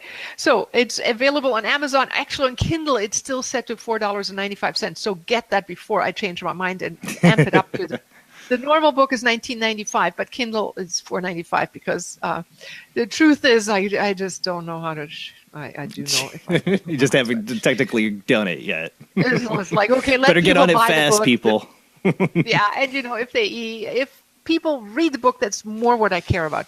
But some people like having the book in hand, Me and too. I like it. You can go and read a story again. But anyways, so red fireball. So then I took the red fireball out. I had learned it from Dr. Vern Wolf, 4-time PhD. He's still alive. He wrote Holodynamics, developed the system, and got 250,000 kids who were in a valley infested with drugs back in time in Utah, out of drugs, out of drug pushing, out of doing them, out of everything, back to scholastic standing. Another lady, Bobby Barnes, did her PhD thesis on this technique and helped gang kids who were failing in school come back to scholastic standings, increase their self-esteem, and supersede their grades that they didn't have to come back up and enjoy school. This is what we did. You talk to the negative emotion. So I had this red fireball. I'm driving. It's late, right? The clocks are showing me driving late. Well, I'm talking to the red fireball and I'm saying, okay, dear fireball, what are you feeling? I'm mad, it said. I'm super mad. I'm late. I'm not going to see my friend. He's going to be gone. And then how am I going to find him? How am I going to be picked up on time? I don't have his address. I'm not going to get him. Then I have to get back in the train. And then I have to drive back to Bonn, which is like whatever hour drive, 6-hour drive or so. Not what I wanted to do. Okay, I got you. I said, all right. What is it that you remember my question when I said stop, look, choose, and feel? What you really want? What do you really want? I asked that fireball, that spiky red fireball. What do you really want? And guess what it said? What would your red fireball say if you asked it, hey, we're late. What do you really want? Get me on time, dang it. That's what I was thinking. That's what I said. I want to be there on time. And what I really want is see my friend and greet him and hug him and get there and get to his apartment and spend the weekend there. All right. Got what I really wanted. I got what I really felt. And now I said, trick question number 2. Remember the quantum foam universe with parallel possibilities? What would it look like and feel like if I already arrived on time and everything went the way I'd like it to go? There's nothing bad about that, nothing difficult. I just go, okay, well, I would feel good. I feel happy. Things would work out. And I would arrive on time, and we would be there and have a great weekend. So I can get into future potentials, no problem. I'm sure you could, if you just give yourself permission to daydream. I'm sure you can come up I, with I, positive. I am a constant daydreamer. There you go. I'm plagued by There you go. daydreaming, probably. Yes, yes. So make use of the daydream and say, then go back to that red fireball. And I said, thank you, thank you, thank you, thank you for having such a beautiful, positive intent. Now I have the negative intent and the positive intent next to each other. I introduce them, and this is, mind you, holographic, yeah? This is a holographic energy show. I'm just using my imaginary brain to give it form, to tap into what, if I were a scientist, I would say, are holographic energy fields that each have causative effect on the time-space fabric. Yeah? It's consciousness in action. So I'm saying, thank you, anger. And this is feeling. It's powerful. Would you be willing to become this more beautiful version of yourself? And it guess what it says. Well, yeah. Why not? Let's Right. go. All right. Okay, so I give a job to this one to absorb this one because this is expressing what it always wanted, right? So it goes, and now it's a red heart with a rainbow, and we're hugging, and we're on time, and I feel better. And I'm sitting in the train next to my husband, and we're driving. The clocks are not changing yet. Oh well, but I'm feeling better. I'm just trusting. This Dr. Vern Wolf said it works, and it must. I'd already done a couple of other little experiments, so I see I'm feeling better. Let's just see. So we arrive in Stuttgart. We have to get out at a different they call it a track thing than where I would have had to get out track if I had been in that other train. So I get out. I stand under that big clock. He's not there. I go, okay. So I say, Don, can you maybe take a step? I'll wait here and you go look around and see if you can find him. Maybe he went somewhere. Just as Don walked away, he walks towards us and says, Don, Ilona, what are you doing early here? I look up at the clock. It's earlier than we were supposed to be there. And I'm going, how did this happen? And I do have a fairly good left brain. So I went through, what time of year is it? It's probably fall time. We just had daylight switching time, and this is what just happened. No, it was the end of August, and we were coming into, we don't have daylight switching time till the end of October in Germany.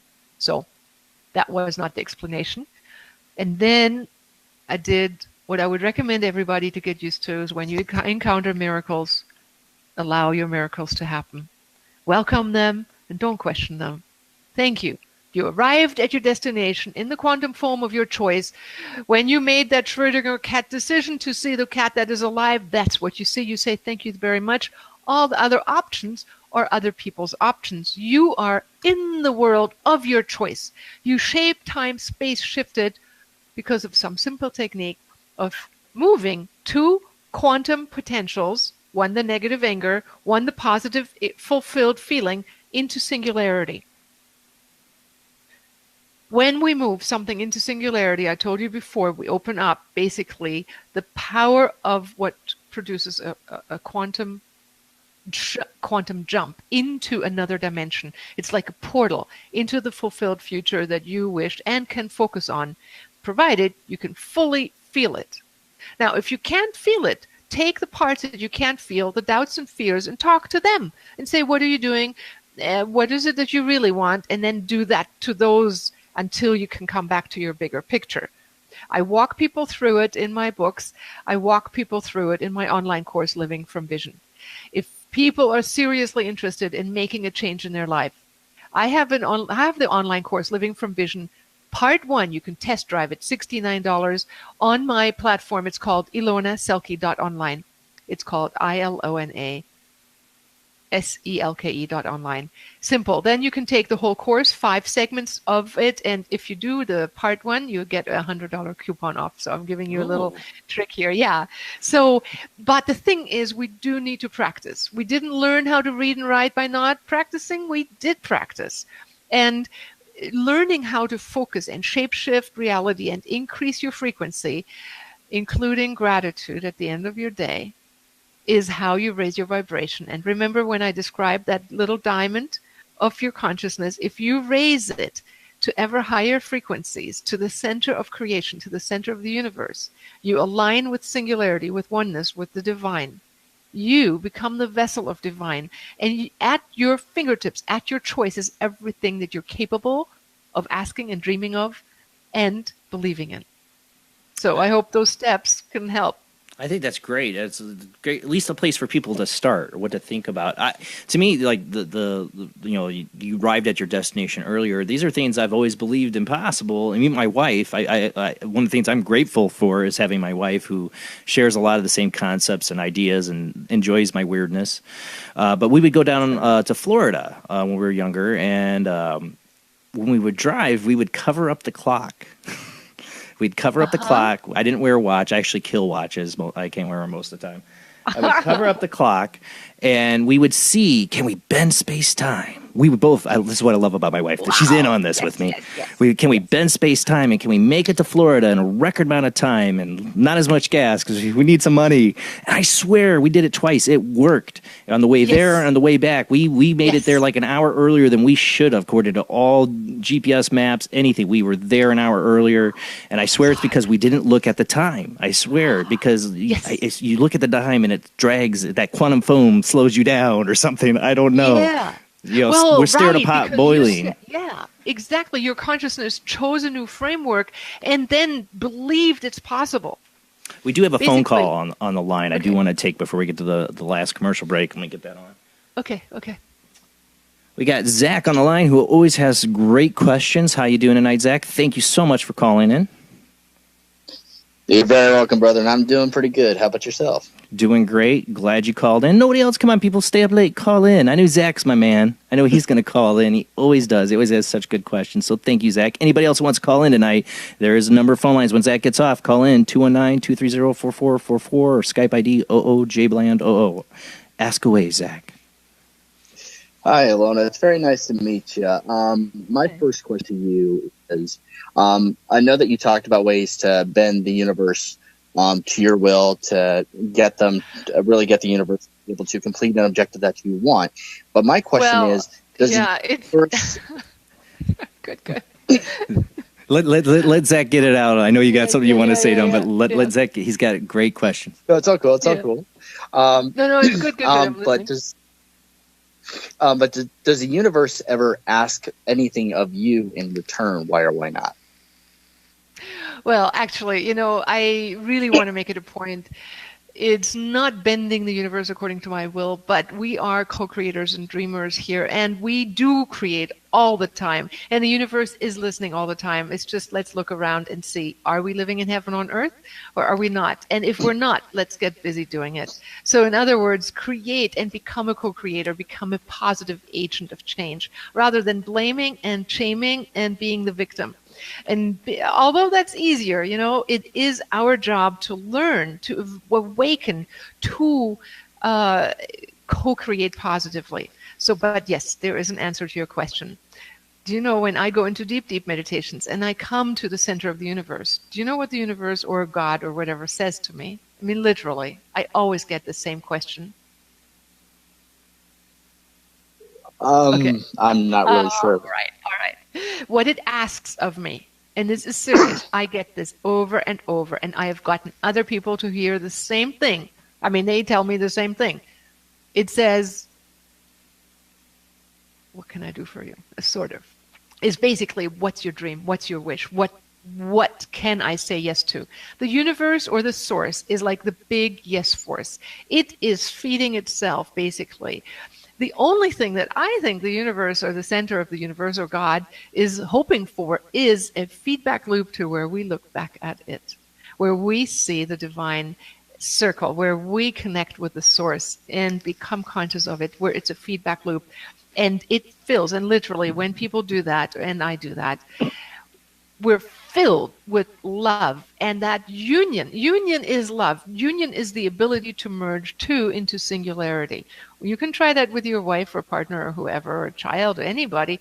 When you move your soul awareness, two of these dots, I'm going to do it like this, into singularity, a single unit evolves from that and becomes the merging of all that is. And that is what we call love.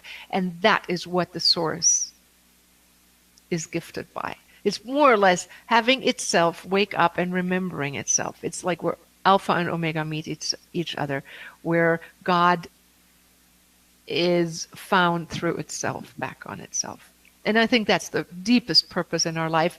It brings forth, and side effect is tremendous love, tremendous light. And the side effect is bending time, space, and having things work according to your beliefs and capacities. Does that help you? Does that make sense? Okay, cool. Yeah, You're breaking up, Zach. I think you need to speak your phone number slower. I couldn't remember more than the 219 part. Oh, yeah, I go fast. We type in the chat rooms, but it is 219-230-4444. And then Skype ID OOJBland00. Zach, you still there? You were disconnecting. Oh, can you hear me now? I hear you. Okay, cool. Yeah, I just switched to wherever I was. All right, and Ilona, my second question is, and I just wanted your insight into how I can be able to improve my situation. I'm a dispatcher for a delivery company, and the biggest issue that I always encounter is if we don't have any kind of drivers to run a certain route, because whenever that happens, it just trickles down. It becomes a huge problem. The problem that I'm having right now is that I have about 2 routes that are open, including one that is one of the biggest ones over in the Phoenix metro area. And I'm going to have a third that's going to be opening up because we have a driver that's going back to her home country. She's originally from Colombia. What are some ways that I can be able to improve my situation, that I can ask the universe to be able to assist me in overcoming that problem? Okay, basically, I mean, ultimately we have to go back into ourselves and see, can I see the fulfilled situation? Can I feel it? Can I believe in it? If yes, the green light is on. Be in the end result. Feel it, be it. Sigh that sigh of relief and go, everything at its right time and its right pace. Now, there is a co-creation process going on, and we are not playing God. We're simply co-creating, right? So ask in your own way the higher forces to cooperate and or show you where things need to change, what needs to be adjusted in order to create that change. It may be that you need to offer a better pay raise, that the company needs to improve the how they treat their employees. I mean, it could be a million little things. It could be just the belief that things work out, that everything is always working, and even if you're handed lemons, you can make lemonade. That the universe and the timing that you walk in is always in perfect alignment. That will take practice. That might take a little time, but be aware of that. The end result that you hold in your mind is what the universe hears. And then feel it as if it were fulfilled. And just do that for 5 minutes. Just go into the feeling of what would it be like if you were already there. Switch to that universe in your mind for 5 minutes. Feel it. Feel the fulfillment. Go, yes, it's there, it's happening. Now, we usually are here on this planet to learn and to grow. And you may as well ask, is there anything that I need to evolve and grow in order to achieve that? I mean, we might as well. When in a pinch and you really have a need and you've practiced talking to the universe will hear your needs and be able to cooperate. It has to be a real desire and a real need inside of you. I'm not sure, is it your own company or it's somebody else's? You're a dispatcher in a company, right? Yeah, I'm a dispatcher in the company. I don't own it. Right. So technically speaking, a few people are at the helm, not just yourself. You have that, and you're working with other people. Like I remember when I was married already early in my life, bless his heart, we're still good friends. But things weren't working out that well. He helped me buy all the spiritual books, but didn't want to meditate himself. So I'm meeting my new meditation teacher, and I go to him and I say, I'm really not happily married. And he said, well, are you willing to have what you want? And I said, yes. And he said, well, here's how you do it. Every day you visualize and feel what it would feel like if you were in that perfect relationship. Don't put a face on who you think it should be. Just let the universe fill in the details. He now is my husband.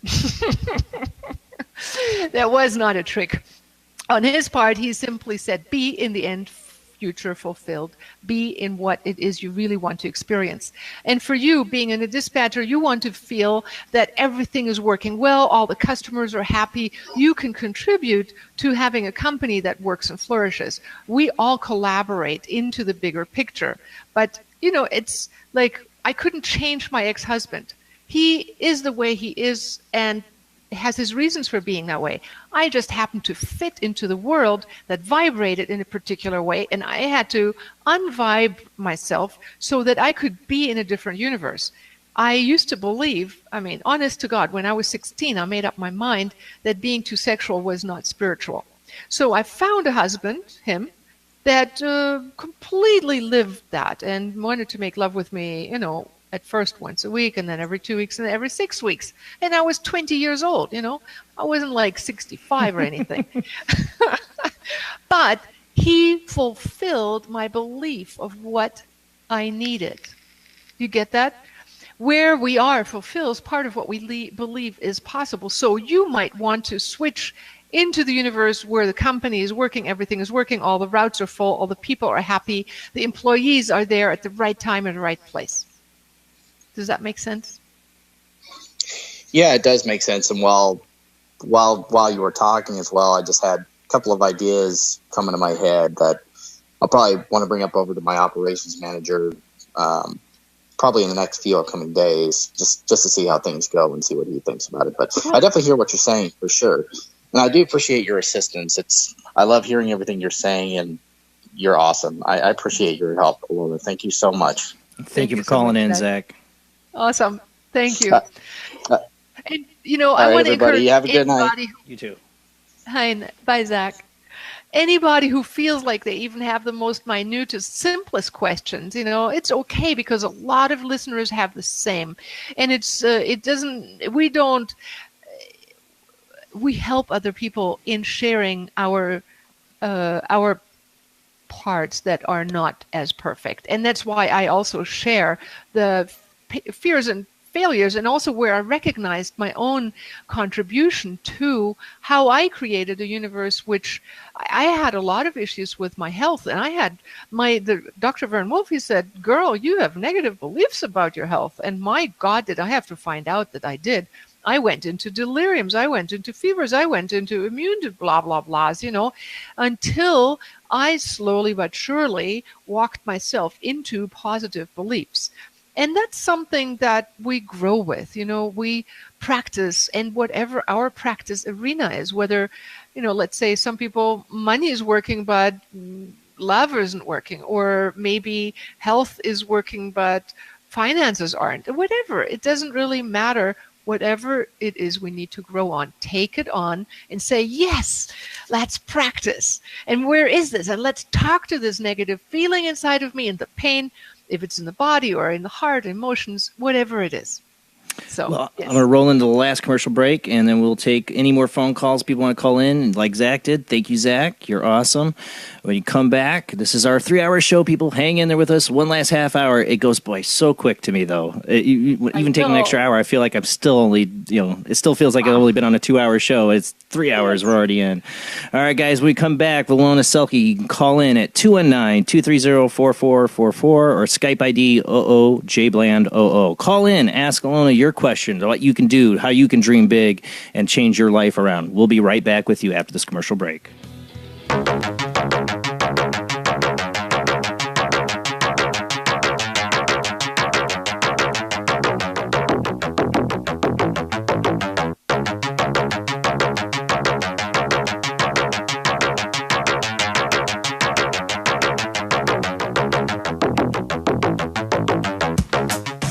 Tonight, our guest is Ilona Selke. We're talking about Dream Big, the universe is listening in her book, and the idea that consciousness affects your reality around you. What you put out, you will receive.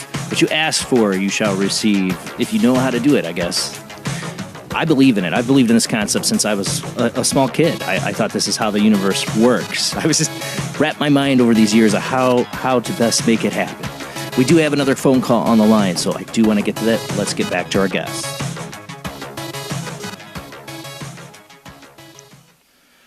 All right, we are back. We do have another caller on the line. I believe we have Tyler on the line. How you doing tonight, Tyler? Awesome, man. How you guys doing?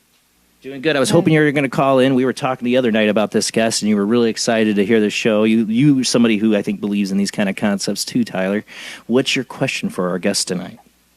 I really do believe in all this. It is crazy how the universe can just bring us all together. You know, it is a wacky thing. You know, and I do got a question. You know, how do you unlock getting rid of fear and just letting go of what is? That makes sense to me, ma'am. Okay, so how do you let go of fear and unlock what is? Yes, because like I know I can use my third eye, if you know what that concept is. I've actually manifested something and it scratched me, and it left a major fear in me. Like not do that again. You know. So you think you manifested something negative from your own thoughts, from your fears? Yes, and it's just because I keep dreaming about it, and I'm getting tired of it. I know it's bad, but you know, I'm just trying. I want to move on. I'm starting college tomorrow. That's one thing I've been dreaming about for a long time, and you're manifesting, Tyler. Yeah, you know, I'm trying to get rid of this. You know. All right, so the thing is, trying to get rid of and trying to be positive. Remember when I didn't want my bike for Christmas? Were you there in the show when I said that? Yes, ma'am. Okay, so what did I say? The universe does not hear a what? I'm sorry, ma'am. You repeat for me. The universe does not hear the no's. So if we go, right. I don't want a bike for Christmas, which I said to the universe, because I figured that's how I had to talk to get my bike. I'd figured out that Smart if woman. I say, yeah, really, 10 years old, Right. I'd figured That's how it out. I thought, though. I thought those same exact thoughts, Ilona. I swear I did as a kid. I thought the same thing. Go ahead. Sorry. Oh, my God, really? So step number one, we have to focus on what we want, right? The pink elephant, we're not supposed to think about what is it. It's going to be the pink elephant. Now, if we happen to it's like I can't stop but think about the pink elephant. We go like, sometimes I have a sponge in my head and I go like, I'm tired of that pink elephant. Okay, that's a blank slate. Now I want to think of a banana. Oh, how much nicer banana is, or whatever else you want to figure that's exciting to you. It has to hold excitement for you to get your attention. So redirecting your thought is simply, just going, wipe that one out with an imaginary sponge. It's just not having an emotional charge, for example, just going like, what's actually exciting? What do I really want? I know I don't want to be angry. I don't want to be afraid. I don't want to be blah, blah, blah. Now, the technique I told you about is something that you don't do in your head. It's something you do in your emotions. That's why it is so powerful. Fear, anxieties, hurts, pains, they all actually are bundled up energies. And if we talk to them and ask them what they really want, they release their secret to us and then tell us what they would be like if they were already grown up, so to speak, right? And then we thank the old energy because it's like fuel. It's fuel to the rocket ship. And thank it and say, now, do you want to become that? And see, if we have a negative feeling or a fear or something we contract about, it has density. But if we allow it to unfold and to give us its highest enfolded potential, then the negative energy has a way to give fuel to itself at a higher level. But it's still the same thing, right? It's just positively expressed. But that's why you want to stay in touch with it and say, what do you really want? It's not like when I say do a sponge technique, that's just to get practicing not having recurring negative thoughts, but rather going, okay, blah, that one is boring. I really want this. But if negative emotions or even whatever if fears are attached to it, go talk to them. It is good to talk to someone who knows how to walk you through this. Dr. Rouff has trained people in it worldwide. He has taken this to Russia even. I mean, he's done miracle things, including in my life. I mean, I described him as my time traveler when he came into my life.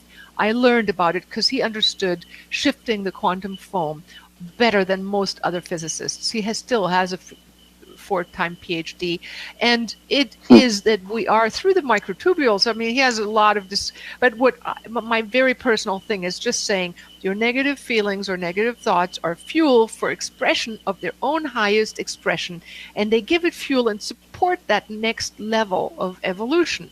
See, the density expands to its next highest level. So that's why it's important to deal with it head on, look at it and celebrate it and say thank you for being there and reminding me, because now I can ask you what you really want. That makes sense, Tyler? Yeah, I know what I want. I just gotta get there, and redirect myself. Well, so go talk to constantly. that part. Right. Go talk to that emotional part. If you need help, go find a coach who can do that. I mean, I love that technique. I've taught it to so many therapists, doctors. I chronicle it in my books too, use this technique to help people transform their lives for the better. There was this one girl, she was an anorexic girl, and the doctor who had come to my seminar had just learned it that weekend. This girl who was anorexic and was losing weight by the second was going to be force-fed and sent to a hospital. Well, the doctor said, last minute, stop all, let me try this new technique on this girl.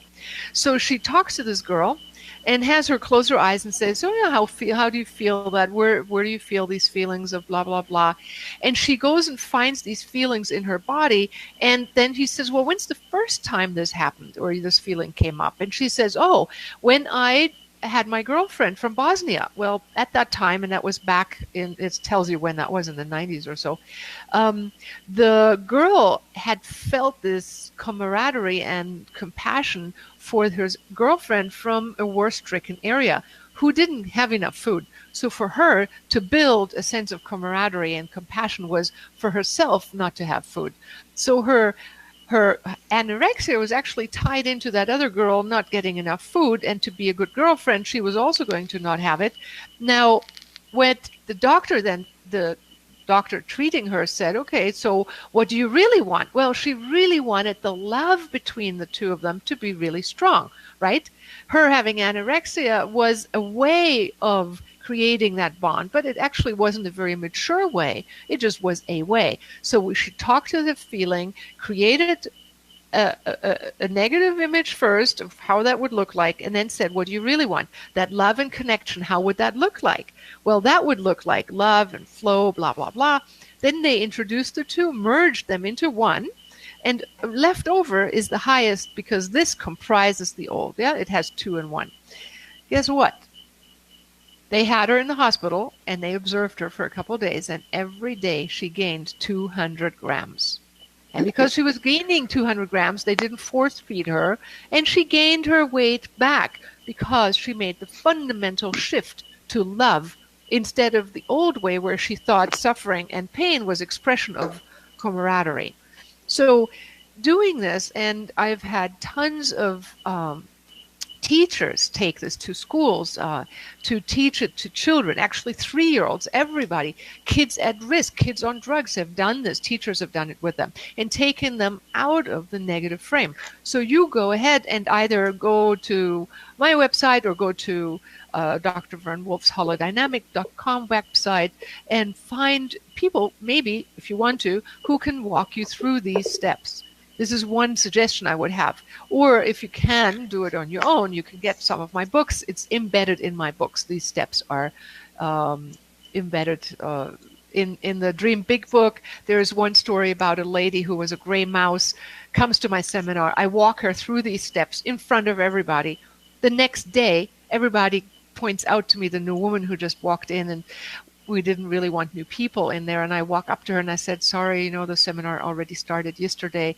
And she said, well, but I was here yesterday. I was the one that was in front of the class. And I gasped. Everybody was like, that's the same woman? I don't think so. I mean, that's how much she changed. So then the year later, she came back and she was out of the marriage that she was not happy with. She was making her own money by buying and selling houses. She had rebuilt one and decorated it, sold it for a profit, and things just took a totally different turn.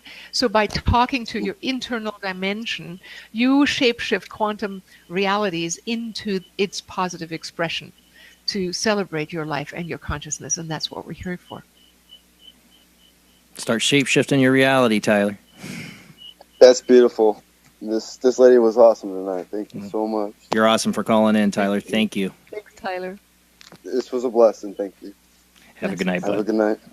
Good night.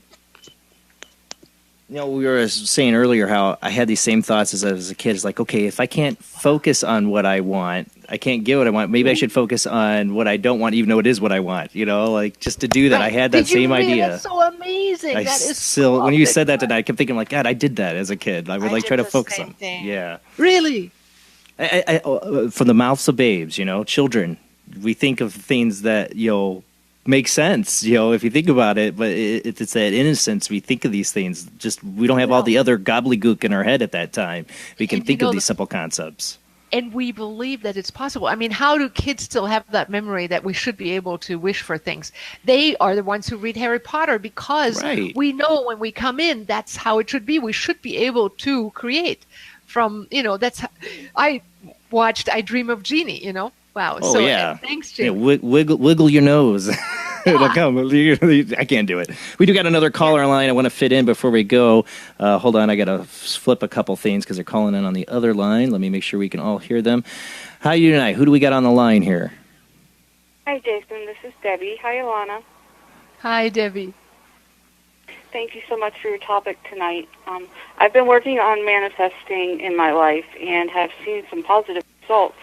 But I'm having a little difficulty with trying to manifest, I guess, a miracle or a life without pain. I've been living in chronic pain for like over 25 years, and so I can visualize it. I see myself running on the beach and jumping into the water. I can smell the salt air. I can feel the breeze, but I can't figure out how to feel it emotionally or feel myself in a body without pain, because I literally cannot remember what it feels like to not have an extreme amount of pain in my body. Can you maybe talk on how people with chronic pain could help to feel into it more? Mm-hmm. Yeah, I did an interview on my Dream Big Summit, and the one lady that was on the show was actually a woman who had the same problem, but she had overcome it, so she was a person I was interviewing. And she was literally bedridden. She couldn't get anywhere. She couldn't even walk. She had kids to take care of. And there was another lady that I know, Viana, she teaches Theta Healing, has miracle stories. Both of them did something that I believe is ultimately our last stop call. It's like fall on your knees and say, God, help me. What do I need to get? Now, some of the things do not start only in this lifetime. They do start in other lifetimes. But the one woman, Jenny, what she did is she said, okay, if I can't quite imagine being without pain, I have one part of me. And she said, okay, and I can't remember what it was, my right hand doesn't feel any pain. So she focused all of her attention only on that part of her body until she could only feel that part, and that part was feeling good. She picked an area in her life, and that may be even emotional, picked something where it was going well and where things were growing in a positive direction. And for her, that was just one part of her body. And she said after 3 months, it spread out to other parts of her body. The same, another story, person of mine, actually Viana Diebold, teaches Theta Healing. She had cancer and nothing worked, nothing had worked. And she fell on her knees and she said, God, got to be healthy. I command this to happen. And she, to this day, teaches theta healing, dropping into deep brainwave states and then commanding to the universe, because she says we are designed to create and demand the healing. And so theta healing people, I could recommend looking up and developing that ability. Just drop in your brainwave states and then focus on parts that are working. Jenny is the one. She's part of my Dream Big Summit. I can find her. She does sessions with people on healing. Now, another one, there was a guy who had 3 discs deteriorating in his back, 50 years old, told that he was going to be operated and always in a wheelchair. And he said, no, without me, sorry, I'm not showing up in that universe. He visualized every day, but it took him 4 years to be able to walk, and then another 4 years to get out of completely be out of pain. When I saw him swimming with us with dolphins, he was 65, and by then he had already taught 50 people, 50, to get out of pain, to rebuild their body. And what he did is, and he believed it, he drank agar juice in the morning and visualized this agar going into the parts of the body that filled in the gaps, the cushions in the spine. For him, that was a metaphor that worked, different people. So if you can somehow, what I'm getting also is that we might ask ourselves and have somebody guide us, when in the past life possibly did it take a seed? And is there any possibly anger, bitterness against ourselves or others that we still need to forgive? Forgiveness is sometimes a core... to release anything that might be tied to my pain. Like I've researched the metaphysical reasons why I have pain in my lower back and why I have pain in my feet, and I've been working on a lot of inner work. And I, too, have been bedbound since 2006. So this is something I've been working on for a while. Right. It's just tapping into what you said about finding something that feels good. I have widespread body pain, and so the one part of my body that doesn't hurt is the front part of my torso. So I guess I will try to focus more on that and see if I can spread that. Yes, and also command God to listen to you and say, to bring about into your consciousness whatever needs to be healed or transformed, so it can be transformed and healed. Because ultimately, sooner or later, one day of these days in the universe, you will be, healthy, strong, and vibrant.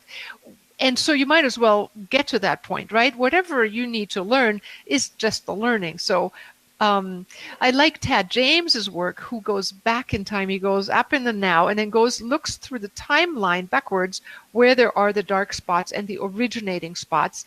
And he has you learn all the learnings. And then he takes you one step further before the point of time goes down with all the learning and lessons, and has you look into the future. And it wipes out the previous timeline of memories. And because you have all the learnings like a this life regression, like go back in my timeline of this life, or like a past life? It doesn't abstractly. It could be any time. It could be. You just basically abstractly go up and out, go find the dark spot, look down where that dark spot is, that is the original cause for this, whatever is the situation. And that may be, a wartime experience, maybe having been blown to blitzerines and going, that's, identifying with that kind of reality and going, oh, I get it. It's just my body and it's not really me. And then you take that wisdom, go take it back, come back down in the moment before it happened. But with your wisdom that you had learned through that lesson, because it was a lesson, and you look at your now point in time, and it doesn't matter if it was this time or another lifetime, and you see the dominoes of your timeline changing, because now you have the wisdom that you look into the future with, because that's what you learned and you brought with you. But you have it before the incident. You kind of trick time. You bring your wisdom into the moment before the event. It evaporates. It eliminates that need of that event. So when that gets eliminated because you have the wisdom with you, you see it basically wipes the slate in a different direction, clean, and then you come with that wisdom into your now point. Yeah, because if you know what to focus on and how to heal it and how to clear it, then you can do it. But if you're not sure what to look for or where to focus your attention to healing yourself, where do I start? I don't know what's wrong. I don't know why, this is going on. And so that's why I found looking at the holistic or metaphysical aspects tied to different areas of my body and the pain that's receiving has given me directions, and with those directions has brought back some memories of stuff that I need to go back and heal or send love back to like my younger self or healing or just feel supported at that stage in my life. Exactly. We sometimes misunderstand and mistake moments that weren't meant to destroy us but we felt so crushed. We have to love ourselves for that and, help us walk us through it and or other people who may have done whatever they did. In the end, everything is here to help us grow. And if we have the love for ourselves and others in that moment, then the lesson can loosen its grip on us and we go, oh, okay, I got it. I have the strength to love and to be strong. Finding forgiveness for ourselves and others is very important in the healing process, for sure. Right. So, thank you so much for everything that you taught us tonight. And it's very well for asking received. I love that. Thank you. And I almost feel like there is a part of you that's getting an insight or a spark of hope. I feel that something is shifted for you. It's like, it's like maybe going in a different, timeline strength. It definitely is. And, I've always had hope, but, it's a struggle when you have debilitating chronic pain every day to maintain a state of hope or to try to get into a theta state and relax and meditate when the pain is so excruciating you can't get comfortable. Right. So, sometimes your hope diminishes and, at that time you're just struggling so hard just to pain can be a constant reminder. Right. So the point, and at that point it might be also useful to say to the universe, help, now I need it, done. Okay, thank you. I really do, and I really mean it. And, you better all come and to help me. And maybe, moments like this are the universe talking and helping you and sparking a deeper sense of hope and or some techniques. Like the last one I told you was Tad James's work. Vianna Diebold is the theta healing one. Whatever, and maybe just hearing about it and just shifting slightly, focusing on that part that is working, that is feeling good. I wish you all the best, and I'm sure in your future you will be the shining, radiant, healthy star that you are, and, may that time be soon. Thank you, Debbie. We gotta go. It's about the end of the show. Thank you so much for calling in, Debbie. Thank you, guys. Have a good night. Thank you, Debbie. Good night. We got like 2 minutes left, really 1 minute left. I want to make sure you get out all your information again for the audience. Okay, all right. So here is the book, and here is my name for all the people that can see it spelled. It is Ilona Selke. Dream big. The universe is listening. Hold it up again. There you are. I'll put it back up. Okay. So my name, IlonaSelke.com, gives you that Dream Big bonus app here. There. It's the Dream Big LFE Light app where you can start focusing your mind and your attention and being grateful and focusing on your successes, even the little ones. The universe is listening, and techniques and stories inside the book that teach you. Now, if you really want to practice a little bit more, go to ilonaselke.online and look for Living from Vision Part 1. Remember, that's the one where it's $69 for a one chunk full of a lot of practice, step-by-step walking you through guided meditation, text to read, exercises to do, and then a $100 coupon off the entire course if you want to continue with it. Now, if you want to just read my books, the one Wisdom of the Dolphins, you can get free of charge by going to the website Living from Vision. livingfromvision.com, and you can sign in your name and download the book Wisdom of the Dolphins, chock full with stories about dolphins, but mostly about shifting the universe, holographically talking to it, magical stories, and how to do it step by step in there as well. Thank you, Ilona. You've been an awesome guest. I definitely would love to have you get back on because I feel like there's so much more we could get down and talk to. 3 hours went by so fast. Oh, yeah. I know. You were awesome. Thank you, everybody who watched tonight and listened. Thank you to all the callers that called into the show. We will be back next week, probably just a 2-hour show next week, with Brian Rouff. He wrote the book, The House Always Wins. It's a fictional book about a ghost in Las Vegas, but we're going to talk about real ghosts in Las Vegas and the mobster ghosts and stuff like that. So we're going to get into some Las Vegas ghost stories next Sunday. See you next week. Same bad time, same bad channel. Check us out at Midwest Paranormal Presents Paranormal Soup's Facebook page and on Late Night in the Midlands Radio Network. Please go donate, subscribe, do what you can to help keep this network going. Without you, we wouldn't have all these great shows and great hosts and great guests. All right, guys, see you next week. Have a great night.